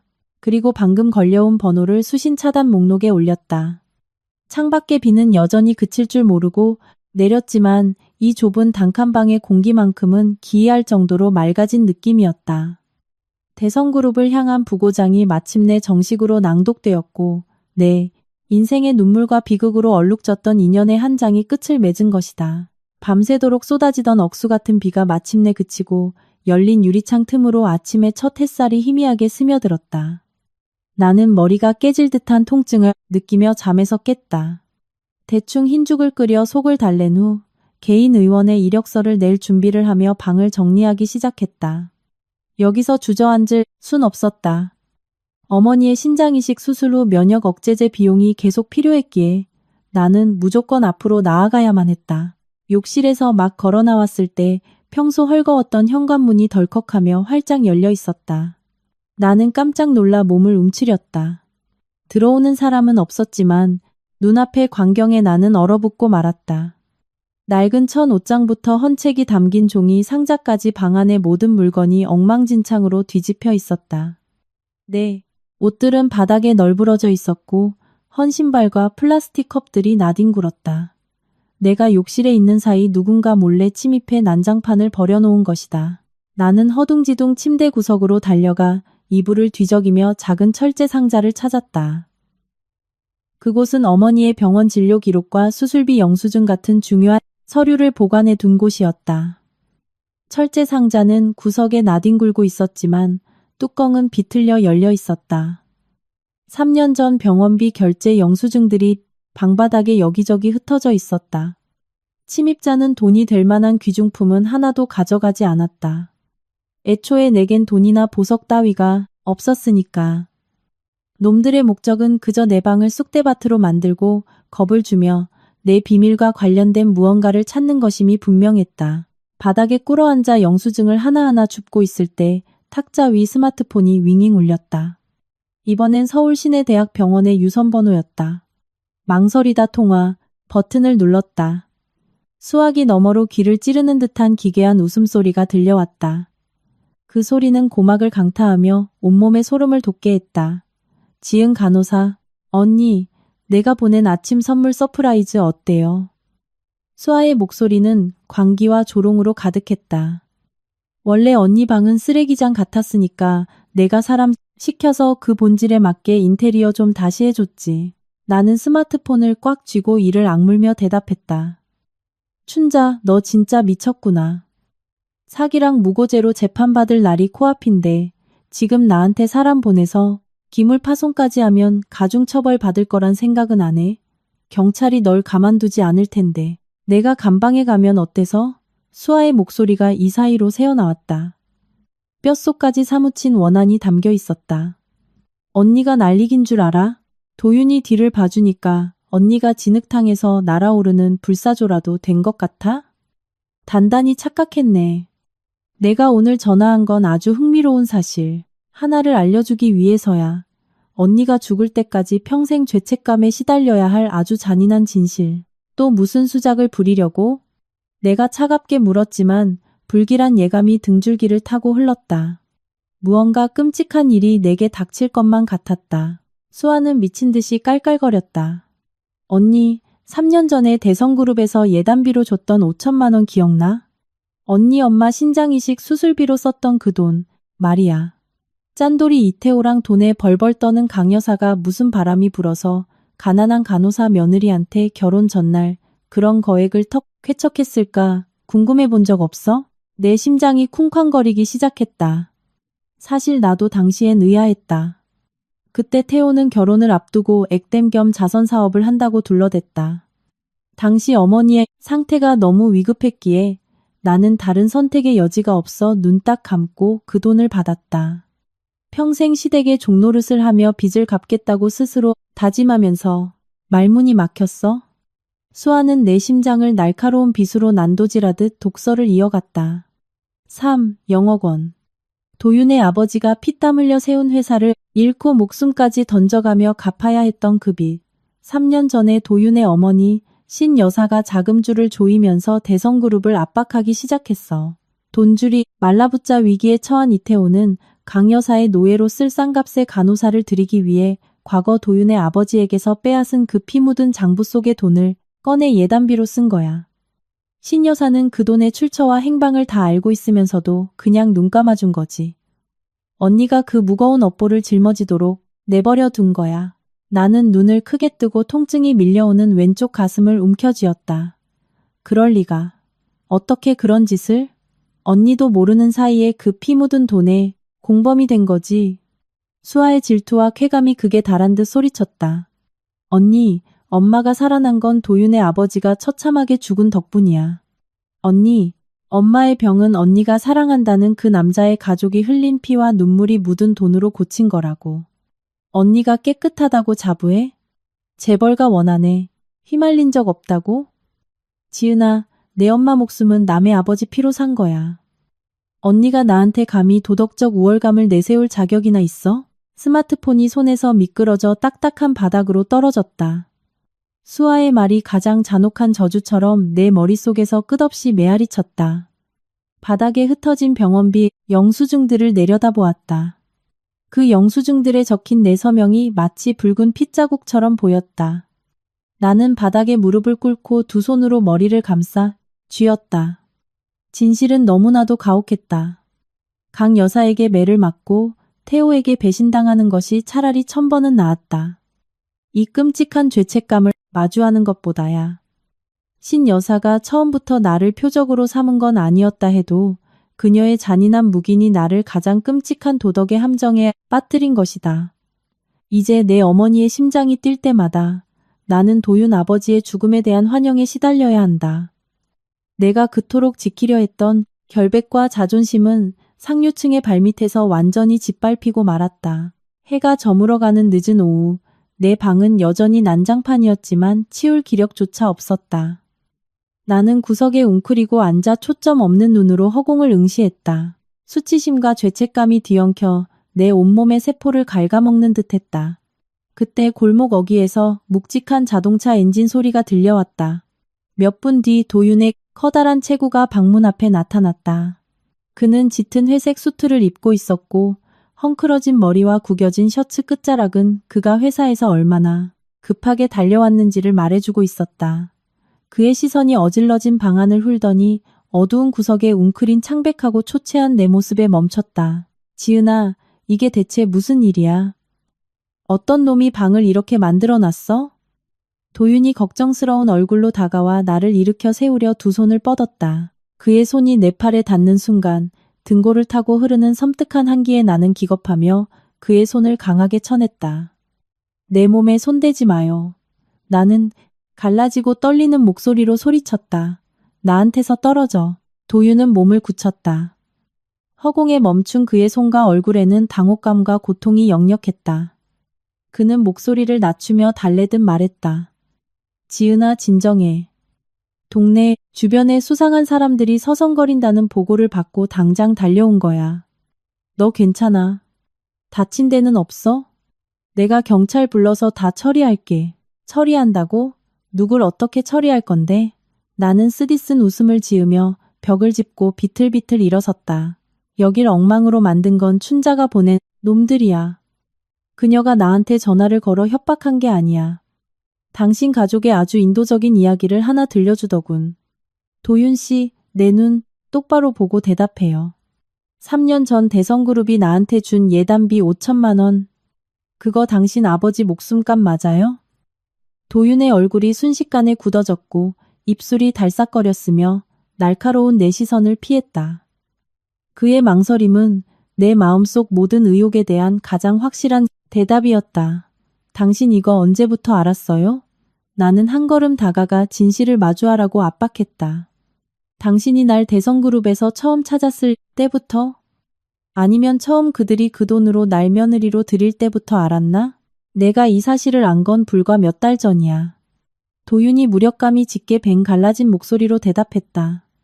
3년 전 어머니가 대성그룹의 자금주를 막기 시작하셨어. 궁지에 몰린 놈들이 내 아버지를 찌르고 뺏어간 그 더러운 돈을 꺼내어 널 강여사의 무급 식모로 데려오기 위해 예단비로 쓴 거지. 대성그룹을 무너뜨리기 위해 장부를 조사하다가 나도 그 자금의 흐름을 발견했어.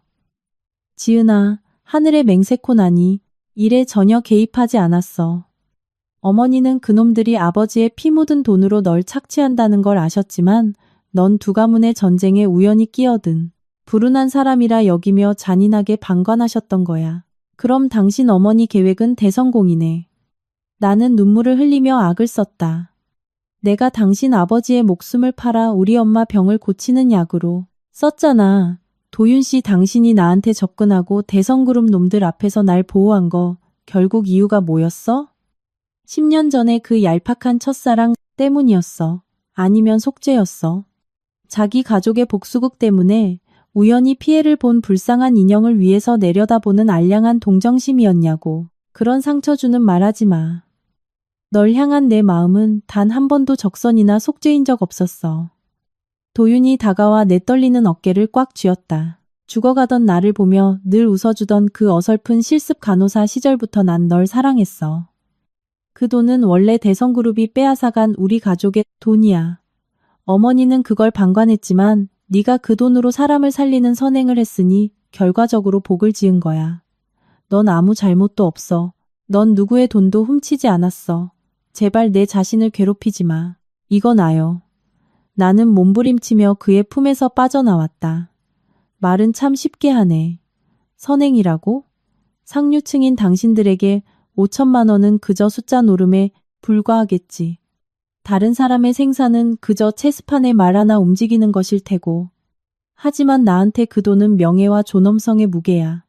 그런 끔찍한 계산과 피로 얼룩진 돈으로 연명하느니 차라리 엄마가 편안하게 눈 감으시는 게 나았을 거야.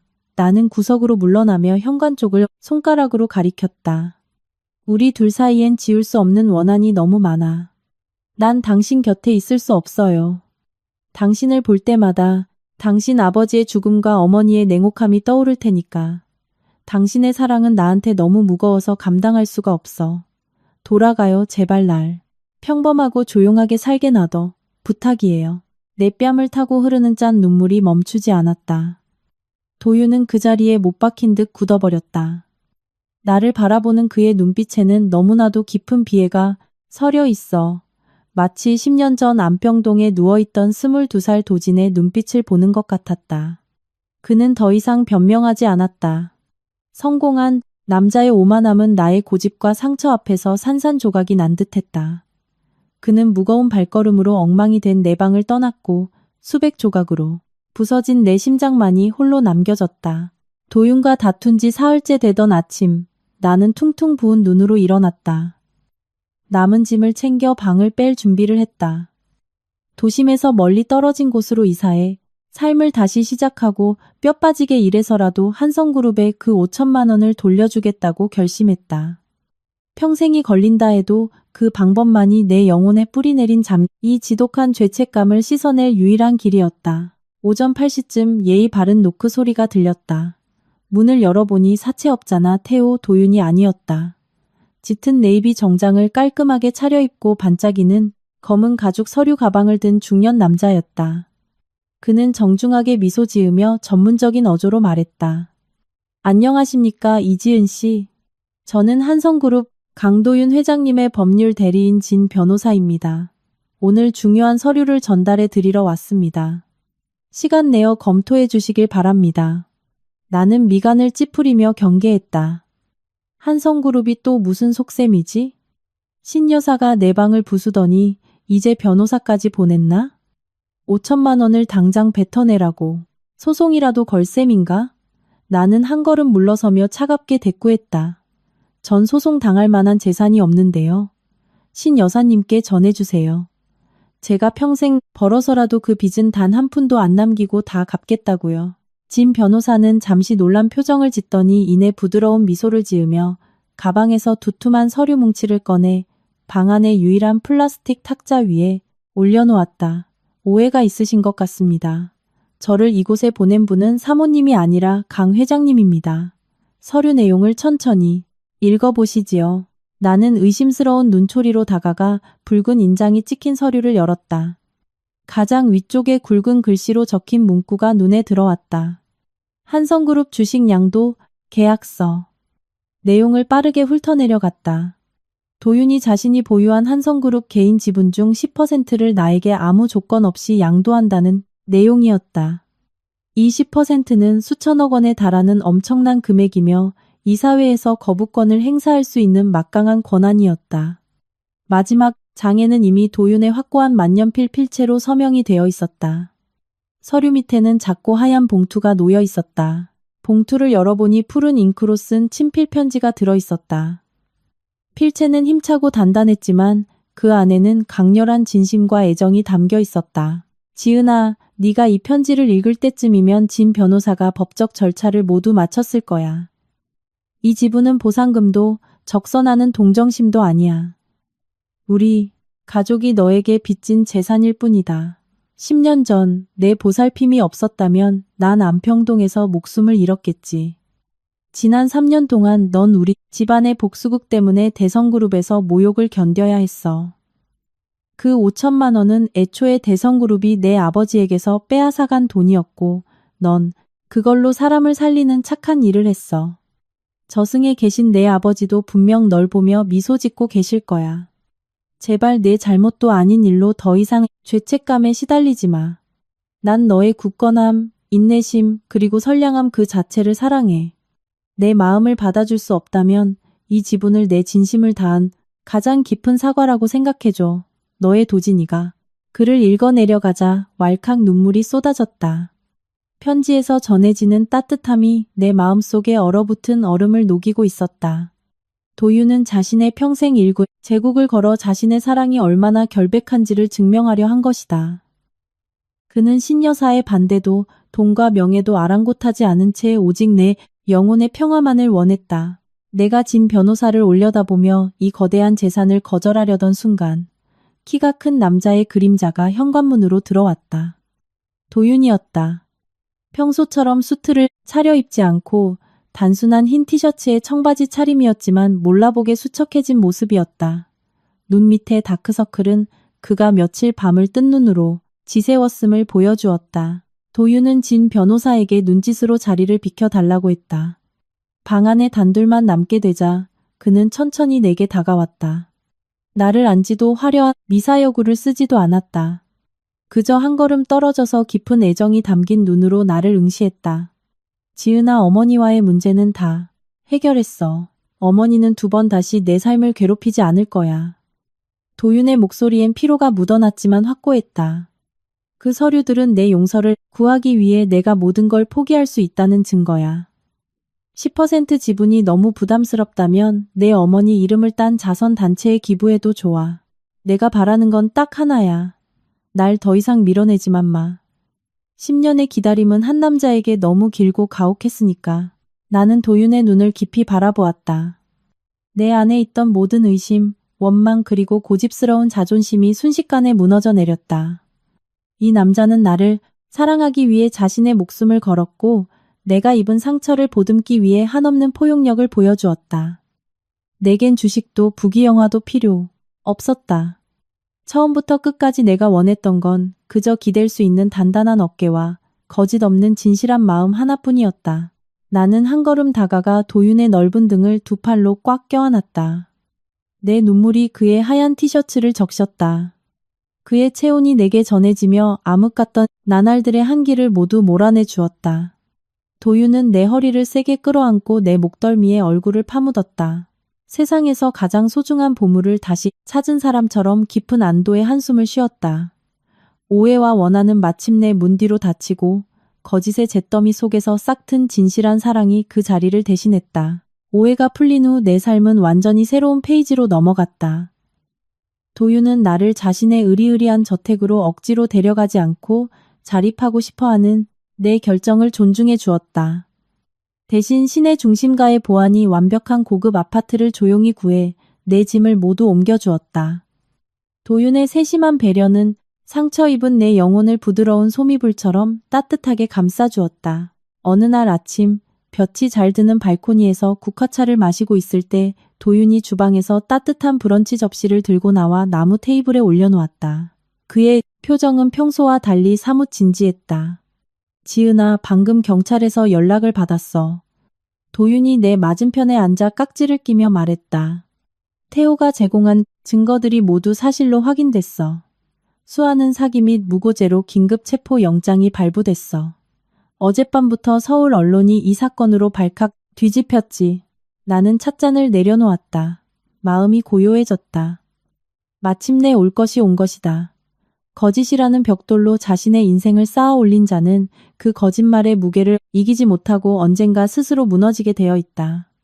체포될 때 그 여자 반응은 어땠대요? 경찰이 어디서 찾은 거죠? 체포될 때 꼴이 아주 처참했어. 도윤이 무심한 목소리로 대답했다. 이태호가 영수증을 경찰에 넘겼다는 사실을 알자마자 그녀는 그날 밤 병원에서 야반도주를 했어. 보석 몇 개랑 현금을 챙겨서 밀항선이라도 타려고 했지. 하지만 운 나쁘게도 경찰보다 사채업자들이 먼저 그녀의 냄새를 맡았어. 사채업자들이 쥐잡듯 뒤져서 바닷가 변두리 허름한 여관에서 그녀를 찾아냈지. 나는 예전에 수아가 협박했던 말들이 떠올랐다. 사채업자들의 살인적인 고금리는 빚을 갚지 못하는 자들에게 사형 선고나 다름없다. 수술비랑 재벌가, 영예 행세하는 데 든 스폰서 비용은 당신 어머니가 다 대준 거 아니었어요? 왜 그런 엄청난 빚을 지게 된 거죠? 도윤은 인간의 끝없는 탐욕에 질린 듯 가볍게 한숨을 쉬었다. 어머니는 처음 얼굴을 바꾸고 6개월간 신분 세탁을 할 수 있는 초기 자본만 대주셨어. 대성그룹에 들어가면 알아서 재산을 긁어 모아 살아남으라고 분명히 경고하셨지. 하지만 허영심에 찌들어서 상류층 사이에서 명품을 휘두르며 기강을 잡으려던 탓에 그녀는 쇼핑 중독자가 되어버렸어. 어머니의 자금 지원이 끊기자 그녀는 몰래 불법 사채업자들에게 접근해 대성그룹 며느리라는 타이틀로 수백억 원을 빌린 거야. 이태호가 유산을 물려받으면 회사 자금을 빼돌려 갚을 속셈이었겠지. 하지만 대성그룹이 이렇게 빨리 망해버릴 줄은 상상도 못했을 거고 원금의 이자까지 눈덩이처럼 불어난 빚더미가 그녀를 덮친 거지. 제 무덤을 자기가 판격이네요. 나는 덤덤하게 말했다. 그럼 사채업자들한테 잡혔을 때 어떻게 된 거예요? 그놈들은 법 따윈 안중에 없어. 돈을 토해내게 하려고 곧바로 무자비한 고문을 시작했지. 도윤이 낮은 목소리로 설명했다. 기둥에 묶어놓고 몽둥이로 개패듯이 팼어. 경찰이 체포영장을 집행하러 여관을 덮쳤을 때 그녀는 이미 반죽음 상태였지. 무엇보다 끔찍한 건 얼굴을 집중적으로 얻어맞아서 피부 아래 인공 연골과 실리콘이 완전히 산산조각이 났다는 거야. 수십억 원을 들인 그 완벽했던 강남 미인 얼굴은 영구적으로 기형이 되어버렸어. 형편없이 일그러지고 흉측하게 변해버렸지. 법의학자가 피를 먹게 하고 부서진 턱뼈를 겨우 고정시켜서 유치장에 쳐넣었을 정도야. 얼마 전 화려한 웨딩드레스를 입고 도도하게 미소 짓던 수아의 모습이 스쳐 지나갔다. 그리고 도윤의 이야기에 등장한 처참한 몰골로 그 자리가 채워졌다. 질투와 끝없는 탐욕이 산골 마을의 가난하지만 멀쩡했던 소녀를 영구적인 흉터를 아는 흉측한 범죄자로 전락시킨 것이다. 법은 그녀를 무고죄로 감옥에 넣겠지만 그녀의 얄팍한 허영심은 그녀가 가장 자랑스러워했던 것을 영원히 앗아가는 벌을 내렸다. 이제 그녀는 차가운 감방에 앉아 기나긴 징역형을 기다리게 되었다. 도윤이 손을 뻗어 내 손을 잡으며 그 특유의 온기로 긴장감을 풀어주었다. 내 억울함은 이제 다 풀렸어. 대성그룹은 망했고 태호는 빈털터리가 됐으며 춘자는 철창 뒤에서 대가를 치르고 있어. 앞으로 이 과거의 유령들은 우리 삶에 다시는 끼어들지 못할 거야. 지은아, 이제 더 눈부신 새 챕터로 넘어갈 준비가 됐어? 나는 도윤의 단단한 손가락을 살며시 쥐며 진심에서 우러나오는 환한 미소를 지었다. 굴욕스러웠던 과거는 완전히 끝났다. 나는 내 앞에 남자의 깊은 눈동자를 바라보며 확신의 찬 목소리로 대답했다. 준비됐어요. 당신이 준 지분으로 의미 있는 일을 할 거예요. 가난한 간호사도 누구에게 의지하거나 남의 것을 뺏지 않고 스스로 봉황이 될 수 있다는 걸 세상에 증명해 보일게요. 눈 깜짝할 사이에 시간이 흘렀다. 서울은 연말의 쌀쌀한 날씨에 접어들었고 거리는 화려한 크리스마스 장식으로 뒤덮여 축제 분위기를 알렸다. 나는 드레스룸의 전신 거울 앞에 서서 에메랄드 그린 빛깔의 고급 실크 드레스를 조심스럽게 다듬었다. 낡아 빠진 셔츠를 입고 있던 깡마른 간호사의 모습은 온데간데 없었다. 거울 속 여자는 이제 자신감 넘치고 당당하며 빛이 났다. 자연스럽게 물결치는 긴 머리가 매끄러운 어깨 위로 흘러내렸고 도윤이 직접 골라준 정교한 다이아몬드 목걸이가 반짝였다. 오늘은 나에게 무척 중요한 밤이다. 도윤에게서 10%의 지분을 받은 후 나는 그 돈을 개인적인 사치에 쓰지 않았다. 대신 빛 따이디라는 이름의 자선재단을 설립해 가난한 암 환자들의 수술비를 지원하고 소외된 지역에 학교를 세우는 일을 시작했다. 끊임없는 노력과 나의 의학적 지식 그리고 도윤의 막강한 후원이 합쳐져 빛재단은 단숨에 국내에서 가장 존경받는 자선 단체로 성장했다. 오늘 밤 나는 재단 이사장 자격으로 사회에 큰 공헌을 한 훌륭한 인사들을 표창하는 자선 갈라에 참석한다. 최고급 리무진이 코엑스 그랜드 볼룸 입구에 멈춰 섰다. 도윤이 먼저 차에서 내려 신사답게 손을 내밀어 내가 레드 카펫으로 내리는 것을 에스코트했다. 수십 대의 카메라 플래시가 우리를 향해 끊임없이 터졌다. 완벽한 핏의 블랙 턱시도를 입은 도윤은 내 허리를 자랑스럽게 감싸 안고 웅장하고 화려한 홀을 향해 나와 발을 맞추어 걸었다. 재계 엘리트들의 모든 시선이 이 막강한 회장님과 그 곁에 선 여자를 향해 쏠렸다. 과거 나를 향했던 비아냥과 멸시의 시선은 이제 경외감과 찬사로 바뀌어 있었다. 행사는 성대하게 진행되었다. 시상식이 끝난 후 사람들은 자유롭게 섞여 샴페인을 마시며 네트워킹을 시작했다. 나는 잠시 맑은 공기를 마시고 싶어 홀 뒤편의 넓은 야외 발코니로 나갔다. 손에 찰랑이는 샴페인 잔을 든 채 밤바람이 실크 드레스 자락을 부드럽게 흔들도록 내버려 두었다. 평화로운 순간을 만끽하고 있을 때 호텔 주방 뒷문 쪽에서 시끄러운 다툼 소리가 들려와 시선을 끌었다. 다들 저리 안 가? 여긴 호텔 음식물, 쓰레기 버리는 곳이야. 거지들 모이는 곳 아니라고. 보안 요원의 신경질적인 호통과 함께 양철통이 부딪히는 덜그럭 소리가 들렸다. 나는 발코니, 난간으로 다가가 어두컴컴한 노란 가로등 불빛 아래를 내려다보았다. 더럽고 남루한 옷차림의 세 사람이 주방에서 방금 내다버린 음식물 찌꺼기통을 뒤지고 있었다. 백발이 성성하고 주름이 깊게 팬 얼굴에 빗바랜 점퍼를 입은 중년 남자가 떠돌이 개들 틈에서 먹다 남은 빵 반 조각을 빼앗으려 안간힘을 쓰고 있었다. 그 옆에는 녹슬고 삐걱거리는 낡은 휠체어에 앉아 반신불수가 된 여자가 덜덜 떨리는 손을 내밀며 기다리고 있었다. 남은 한 명은 떡진 머리에 한쪽 뺨에 길고 흉측한 칼자국이 난 채로 더러운 비닐봉지에 남은 고기 부스러기를 허겁지겁 쑤셔 넣고 있는 젊은 여자였다. 내 심장이 철렁 내려앉았다. 기묘한 직감으로 나는 그들이 누구인지 단번에 알아차렸다. 과거의 오만하고 화려했던 모습과는 하늘과 땅 차이로 망가져 있었지만 그 윤곽만큼은 착각할 수 없었다. 태호, 강여사 그리고 유진. 한때 떵떵거리던 대성그룹 일가는 이제 서울 시내 대형 식당을 돌며 쓰레기통을 뒤지고 구걸하는 신세로 전락해 있었다. 상류층 엘리트를 자처하던 태호의 잘난 체하던 모습은 사라졌고 이제 그는 끼니를 구걸하는 초라한 중년 사내에 불과했다. 한때 귀부인이었던 강 여사는 망가진 휠체어에 갇혀 무력한 노인이 되었고 남을 헐뜯기 좋아하던 깍쟁이 유진은 사채업자들이 남긴 흉터 때문에 사회 밑바닥에 숨어 사는 꼴이 되었다. 바로 그때 어두운 골목에서 작고 절뚝거리는 검은 그림자 하나가 튀어나오더니 유진의 손에 있던 비닐봉지를 확 낚아챘다. 5성급 호텔 벽 아래에서 음식물 쓰레기를 둘러싼 쟁탈전이 벌어졌다. 새로 나타난 그림자를 태호가 바닥으로 세게 밀쳐냈고 가로등 불빛이 우연히 그 쓰러진 자의 얼굴을 비추었다. 나는 반보디로 물러서며 흠칫 놀랐다. 인간의 얼굴이라고는 믿기지 않을 정도로 끔찍하게 일그러진 모습이었다. 콧대는 무너져 내렸고 턱은 기괴하게 비틀렸으며 쭈글쭈글한 피부 위에는 검붉은 흉터가 가득했다. 듬성듬성 잘려나간 머리카락 사이로 흉측한 두피가 드러나 있었다. 수아, 아니 춘자였다. 그녀는 특별 사면인지 병보석인지로 며칠 전 갓 출소한 상태였다. 간방에서의 구타와 돈이 없어 재건, 수술을 받지 못해 무너져 내린 성형 부작용으로 인해 춘자는 이제 사람들에게 혐오감을 주며 쫓겨다니는 악귀 같은 몰골이 되어 있었다. 지은 언니. 저 아래에서 찢어질 듯한 앙칼진 목소리가 들렸다. 발코니에 서 있는 나를 발견한 춘자였다.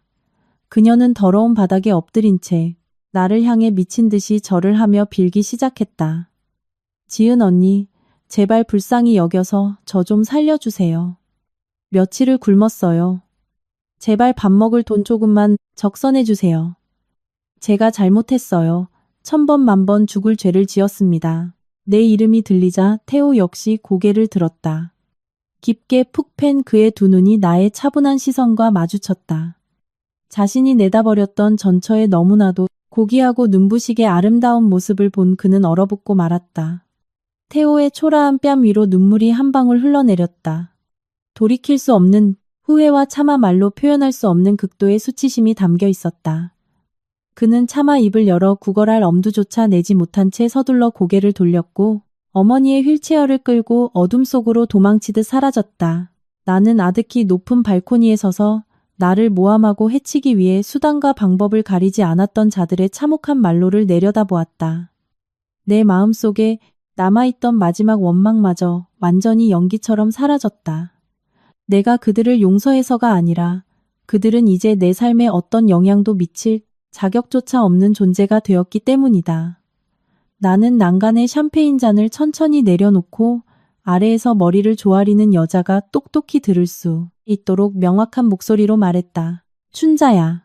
사람은 뿌린 대로 거두는 법이야. 넌 거짓으로 부귀영화를 훔치려 했고 그 대가를 내만 가진 몸으로 치르고 있는 거지. 내 친절은 생명의 가치를 알고 선하게 살아가려는 사람들에게만 주어져. 독사 같은 인간에게 베풀 동정심 따윈 없어. 내 남은 인생은 그 비참함 속에서 죗값을 치르며 살아가렴. 말을 마친 나는 뒤돌아 불빛이 찬란한 홀 안으로 발걸음을 옮겼다. 매서운 겨울 바람 소리와 함께 흐느끼는 춘자의 처절한 울음소리를 차가운 어둠 속에 남겨둔 채 갈라장 중앙으로 돌아온 나는 곧장 메인 무대의 단상으로 올라갔다. 홀 안에 수백 명의 귀빈들이 일제히 숨을 죽이고 나를 바라보았다. 제일 앞줄 VIP석에 앉은 도윤의 눈빛에는 끝없는 자랑스러움과 응원이 가득했다. 나는 마이크를 조정하고 발코니에서의 소란을 뒤로한 채 평정심을 찾기 위해 깊게 심호흡을 했다. 그리고 장내에 울려 퍼지는 호소력 짙은 목소리로 연설을 시작했다. 존경하는 내외 귀빈 여러분. 오늘 이 영광스러운 자리에 서며 저는 제 자신을 대단히 성공한 사람이라 생각하지 않습니다. 그저 삶의 가장 혹독한 폭풍우를 견뎌낸 운 좋은 여성일 뿐입니다. 저는 한때 가난한 간호사였고 뼈아픈 배신을 겪었으며 사람의 악독한 계산에 휘말려 짓밟히기도 했습니다. 하지만 그 역경이야말로 제게 선행의 진짜 가치에 대한 가장 귀중한 교훈을 가르쳐 주었습니다. 선행이란 속이 좁고 악의로 가득 찬 이들에게 함부로 베푸는 적선이 아닙니다.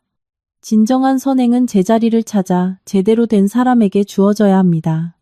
비옥한 땅에 뿌려진 씨앗이 마침내 아름다운 꽃을 피워 세상의 향기를 퍼뜨리는 것처럼 말입니다. 저희 빛재단은 앞으로도 그 사명을 다하며 진정으로 보호받아야 할 이들에게 희망의 빛을 비추겠습니다. 내 말이 끝나기가 무섭게 우레와 같은 박수갈채가 쏟아졌다. 나는 관중석을 향해 미소 지으며 정중히 인사했고 사람들의 축하 속에서 무대를 내려왔다. 갈라는 대성공으로 막을 내렸다. 행사장을 떠나기 전 나는 호텔 로비 데스크에 들러 가방에서 두툼한 서류 봉투 하나를 꺼냈다. 그 안에는 현금 1천만 원이 들어있었다. 수도권 외곽에 작은 단칸방 하나를 구하고 조그만 노점상이라도 시작할 수 있는 금액이었다. 나는 호텔 매니저에게 뒷골목에 숨어있는 태호라는 남자에게 이 봉투를 전해달라고 부탁했다. 이것은 그들과의 재회나 동정심의 표시가 아니다. 완벽한 단절을 의미하는 마지막 선이었다. 대성그룹에서 3년간 먹고 잠빚을 이 돈으로 완전히 청산하고 그들과 얽힌 모든 끔찍한 악연을 끊어내겠다는 선언이었다. 이제 각자의 길을 갈 뿐 살든 죽든 나와는 무관한 일이다. 나중에 매니저를 통해 전해들은 바에 따르면 춘자는 보안 요원들에게 쫓겨난 뒤 시골에서 농사를 짓는 초췌한 중년 사내에게 거둬졌다고 한다. 그는 어릴 적 춘자와 정혼한 사이였고 그녀가 악귀 같은 몰골이 되었음에도 불구하고 그 모든 죄를 품고 외딴 산골로 데려가 돌보기로 했다고 한다. 그것이 아마도 죄 많은 영혼에게 허락된 가장 평온한 결말일 것이다. 도윤은 정문에서 나를 기다리고 있었다. 오늘 밤 그는 기사를 물리치고 직접 운전석에 올랐다. 고급 세단은 소란스러운 도심을 빠져나가 나무가 우거진 도로를 달려 조용한 양평 쪽으로 향했다. 아파트로 가는 거 아니었어요? 그가 전혀 낯선 전원주택 단지로 차를 돌리자 나는 놀라서 물었다. 오늘은 아주 특별한 날이니까. 도윤은 의미심장하게 웃으며 핸들을 꺾어 아담하고 예쁜 빈티지 스타일의 주택 앞에 차를 세웠다. 달빛 아래 만개한 하얀 장미 정원이 집을 아름답게 감싸고 있었다. 그가 차에서 내려 내 쪽 문을 열어주고 내 손을 잡아 정원 안으로 이끌었다. 이 집은 뭐예요? 나는 눈앞에 펼쳐진 아름다운 풍경을 보며 어리둥절했다. 도윤은 정원 한가운데서 걸음을 멈추고 나를 마주 보았다. 그의 눈동자는 현관의 따뜻한 조명빛을 받아 반짝이고 있었다. 이지은의 이름으로 된 내 집이야. 내 지분에서 나온 첫 수익으로 산 땅이지. 지난달에 네가 직접 고른 설계도면 기억 안 나? 오늘 공사가 다 끝났어. 온전히 내 힘으로 만들어낸 진짜 내 집으로 널 데려오고 싶었어. 나는 벅차오르는 감동에 목이 메어 입을 틀어막았다. 나만의 온전한 안식처, 더 이상 누구의 눈치도 볼 필요 없는 진짜 내 집이 생긴 것이다. 바로 그때 서울의 밤하늘이 갑자기 환하게 밝아졌다. 강 건너편에서 쏘아 올려진 형형색색의 화려한 불꽃들이 밤하늘을 수놓으며 쏟아져 내렸다. 환상적인 불꽃놀이가 꿈결처럼 아름다운 풍경을 만들어냈다. 도윤이 한 걸음 뒤로 물러섰다. 화려한 불꽃 아래에서 재계를 쥐락펴락하는 막강한 남자가 푸른 잔디 위에 한쪽 무릎을 꿇었다. 그는 안주머니에서 짙은 붉은색 벨벳 케이스를 꺼내어 열었다. 정교하게 세공된 다이아몬드 반지가 찬란하게 빛났다. 도윤의 눈빛은 그 어느 때보다 진실하고 애틋했다. 지은아, 10년 전 넌 내 목숨을 구했고 지난 3년 동안 넌 내게 진정한 인내와 강인함이 무엇인지 가르쳐 주었어. 상류사회의 가식적이고 완벽한 겉모습을 주겠다고 약속하진 않을게. 하지만 내 남은 평생을 바쳐 내 입가의 미소를 지키고 너에게 진정한 평안을 주는 남자가 되겠다고 약속할게. 나와 결혼해 줄래? 너의 도진이가 지금 청혼하는 거야. 행복의 눈물이 뺨을 타고 끊임없이 흘러내렸다. 가난과 수모 속에서 견뎌야 했던 내 청춘의 모든 비바람과 상처가 이 성스러운 순간을 통해 완벽하게 보상받고 있었다. 나는 고개를 세차게 끄덕이며 떨리는 손을 내밀었다. 네, 좋아요. 나는 이 세상에서 가장 또렷하고 충만한 목소리로 대답했다. 도윤은 기뻐하며 내 네 번째 손가락에 반지를 끼워 주었다. 그는 벌떡 일어나 나를 번쩍 들어 올려 품에 안고 하얀 장미가 가득한 정원을 빙글빙글 돌았다. 밤하늘엔 여전히 웅장한 불꽃이 터지며 우리의 빛나는 새로운 시작을 축복하고 있었다. 재벌가의 폭풍 같았던 10년의 기다림이 마침내 가장 완벽한 해피엔딩으로 막을 내렸다.